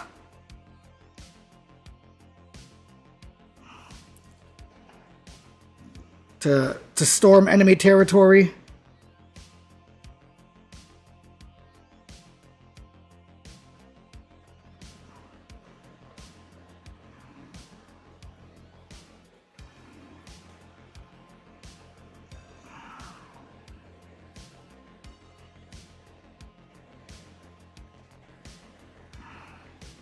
All right.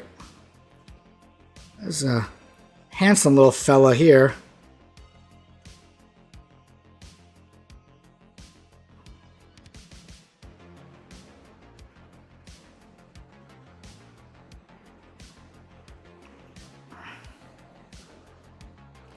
How's work, Josh?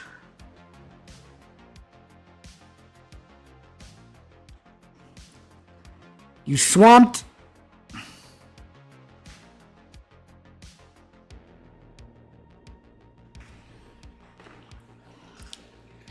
Look at these little buggers. Go!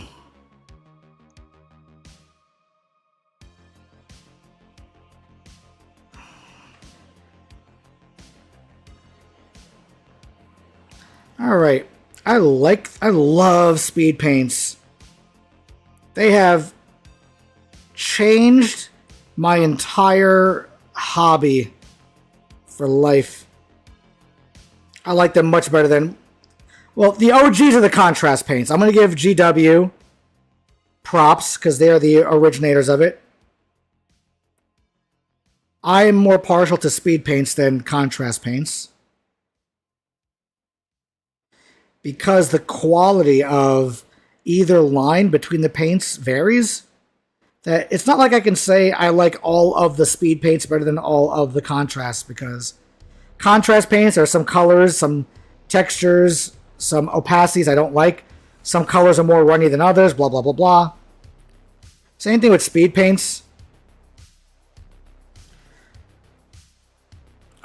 But the colors I tend to like work best under speed paints, like pallid bone, for instance. So that's why I'll always use speed paints, as far as pallid bone stays as awesome as it is.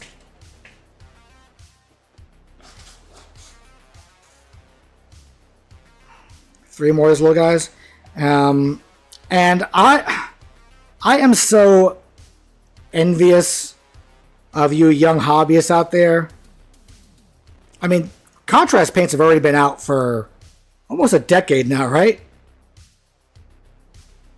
Like 8 years, something like that. Quite a while. So most hobbyists already have grown up. I say most, I don't really know. Many hobbyists have just grown up with speed paints. And they're already in their 20s, you know?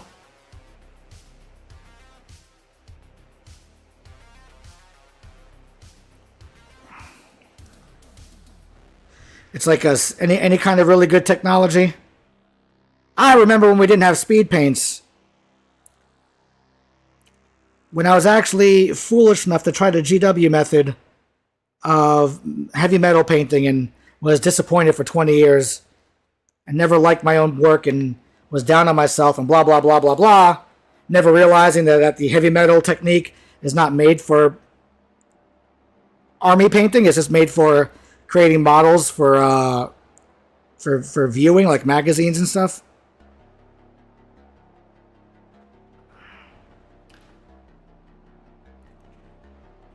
But so I was always down on myself. I'm like, wow, I can never get as good as these guys.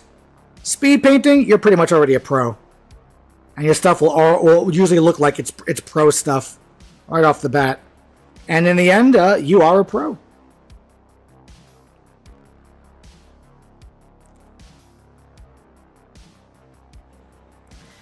Last year, I tried doing painting for commissions to make money. That was disastrous. Disastrous. So I just don't have it. It's just not in my life that I'm going to be painting for profit. But many of you young people out there, learn the speed paints, learn the techniques. And yes, you could make a successful life painting. Transition that into something else, create your own like product line.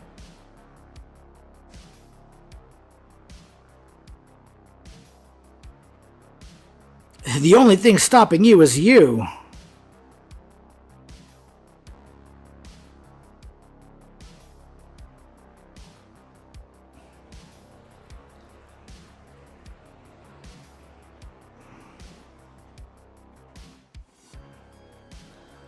All right.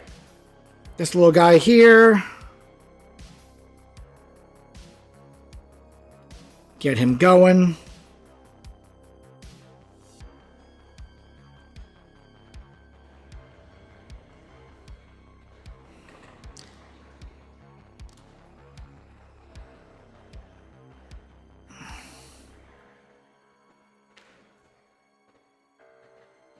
All right. Just gotta get his little inside arm here.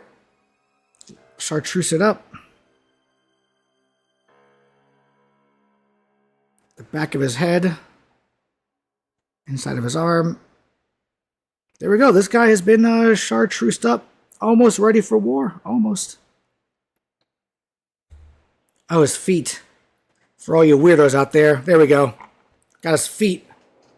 Alright. The first ones I painted, are they dry? Sort of. Let's see.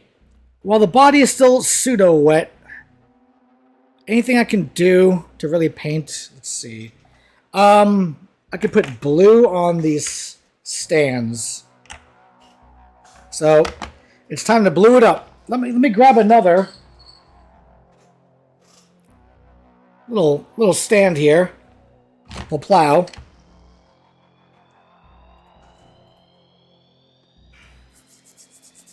There we go.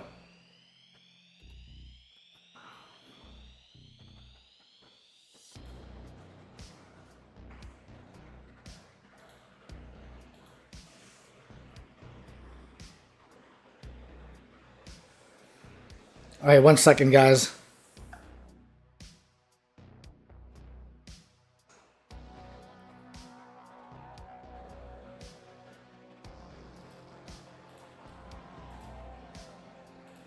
All right. I need blue. Where's that blue at? Here it is. Magic blue.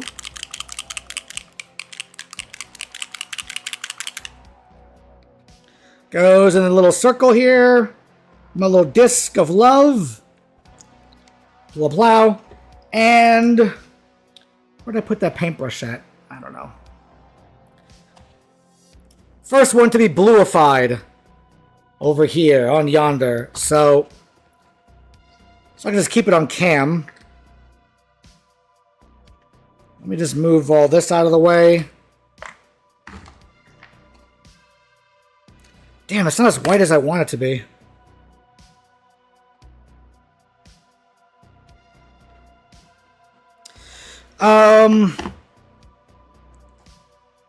That's okay. Moving on. All right, time to blue this sucker up.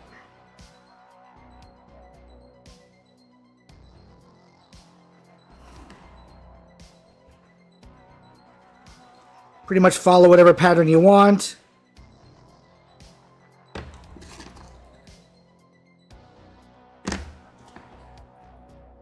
Just get nice little blue in there.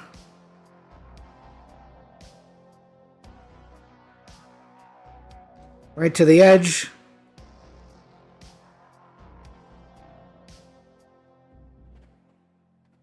Right to the edge. There we go. Be some more blue black back here. Right to the edge.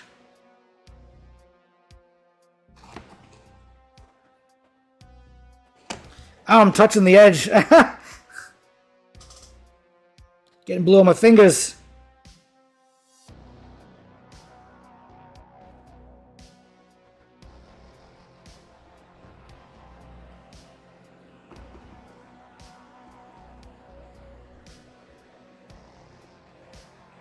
A little blue on the top of the sandbar up here. A couple of blue splotches there.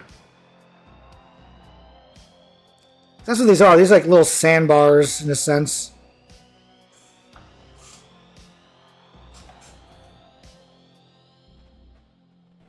Make sure I get it in all the happy spots. I do want a little more blue back here.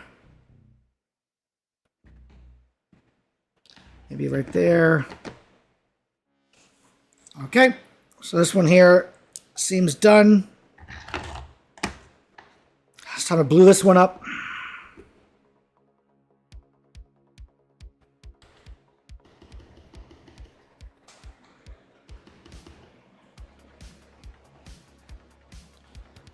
I'm not following any sort of pattern. It's just kind of random, whatever I feel.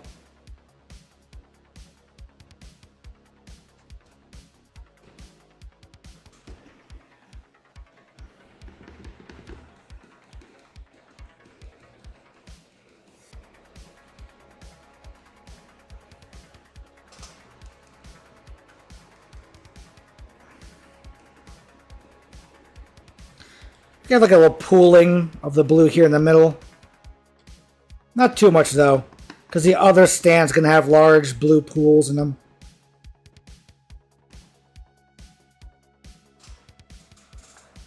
There we go.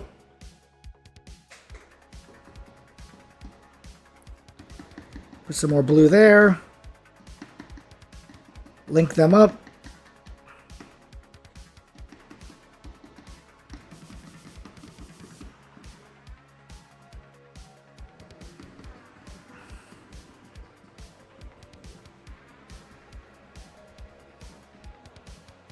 All right. And the last one here has some sort of major poolage. As they say in the hood, yo.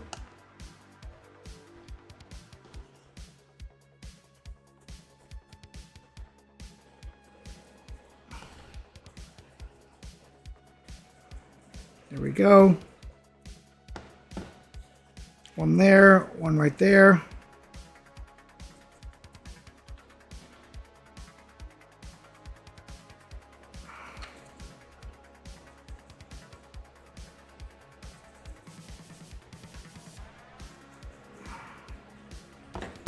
Cool. I need some more blue. Hook a homie up with some more blue. There we go.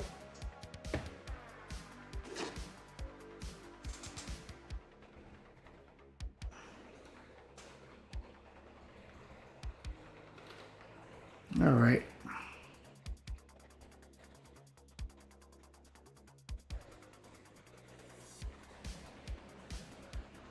Right there along the edge.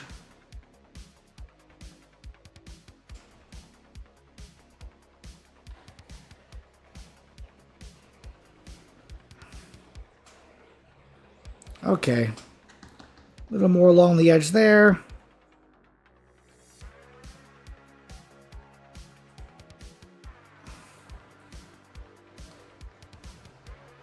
Do some solitary pools.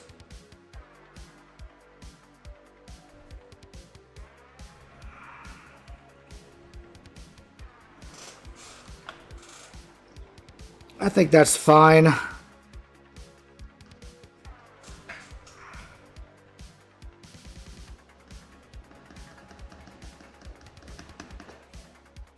There we go.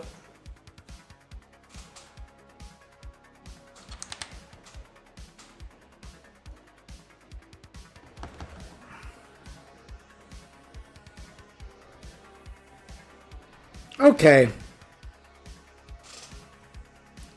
Let me just go back, fill in some of the gaps on the stands that are off camera right quick.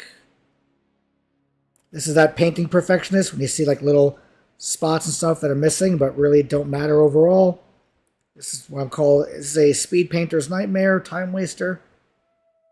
So I need to just pull. Oh, I can't stop. Oh, it's like a crack whore. I just can't stop. Oh my god. All right, pull myself away from it. No, one more spot. Caught it. Some more over here. See, just can't stop. Ah! But I have to stop. That's how you kill motivation if you have attention issues. All right. Just pull that away. Clean the brush. I gotta change my water out because my water is too milky and too nasty. All right. Pladow, pladam. So now I'm going to take these little suckers and put them in the fan, under the fan, so they can dry quickly. Hiya. All right.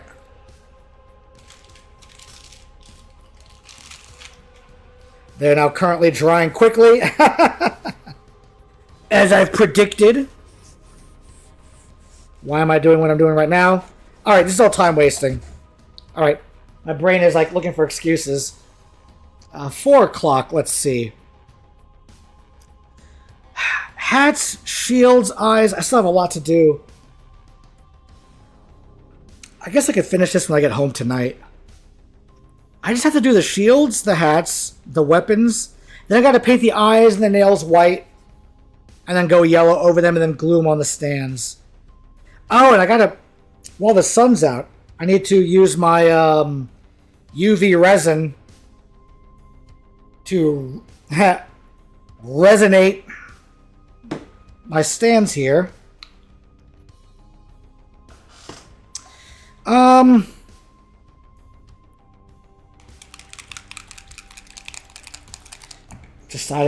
Deciding.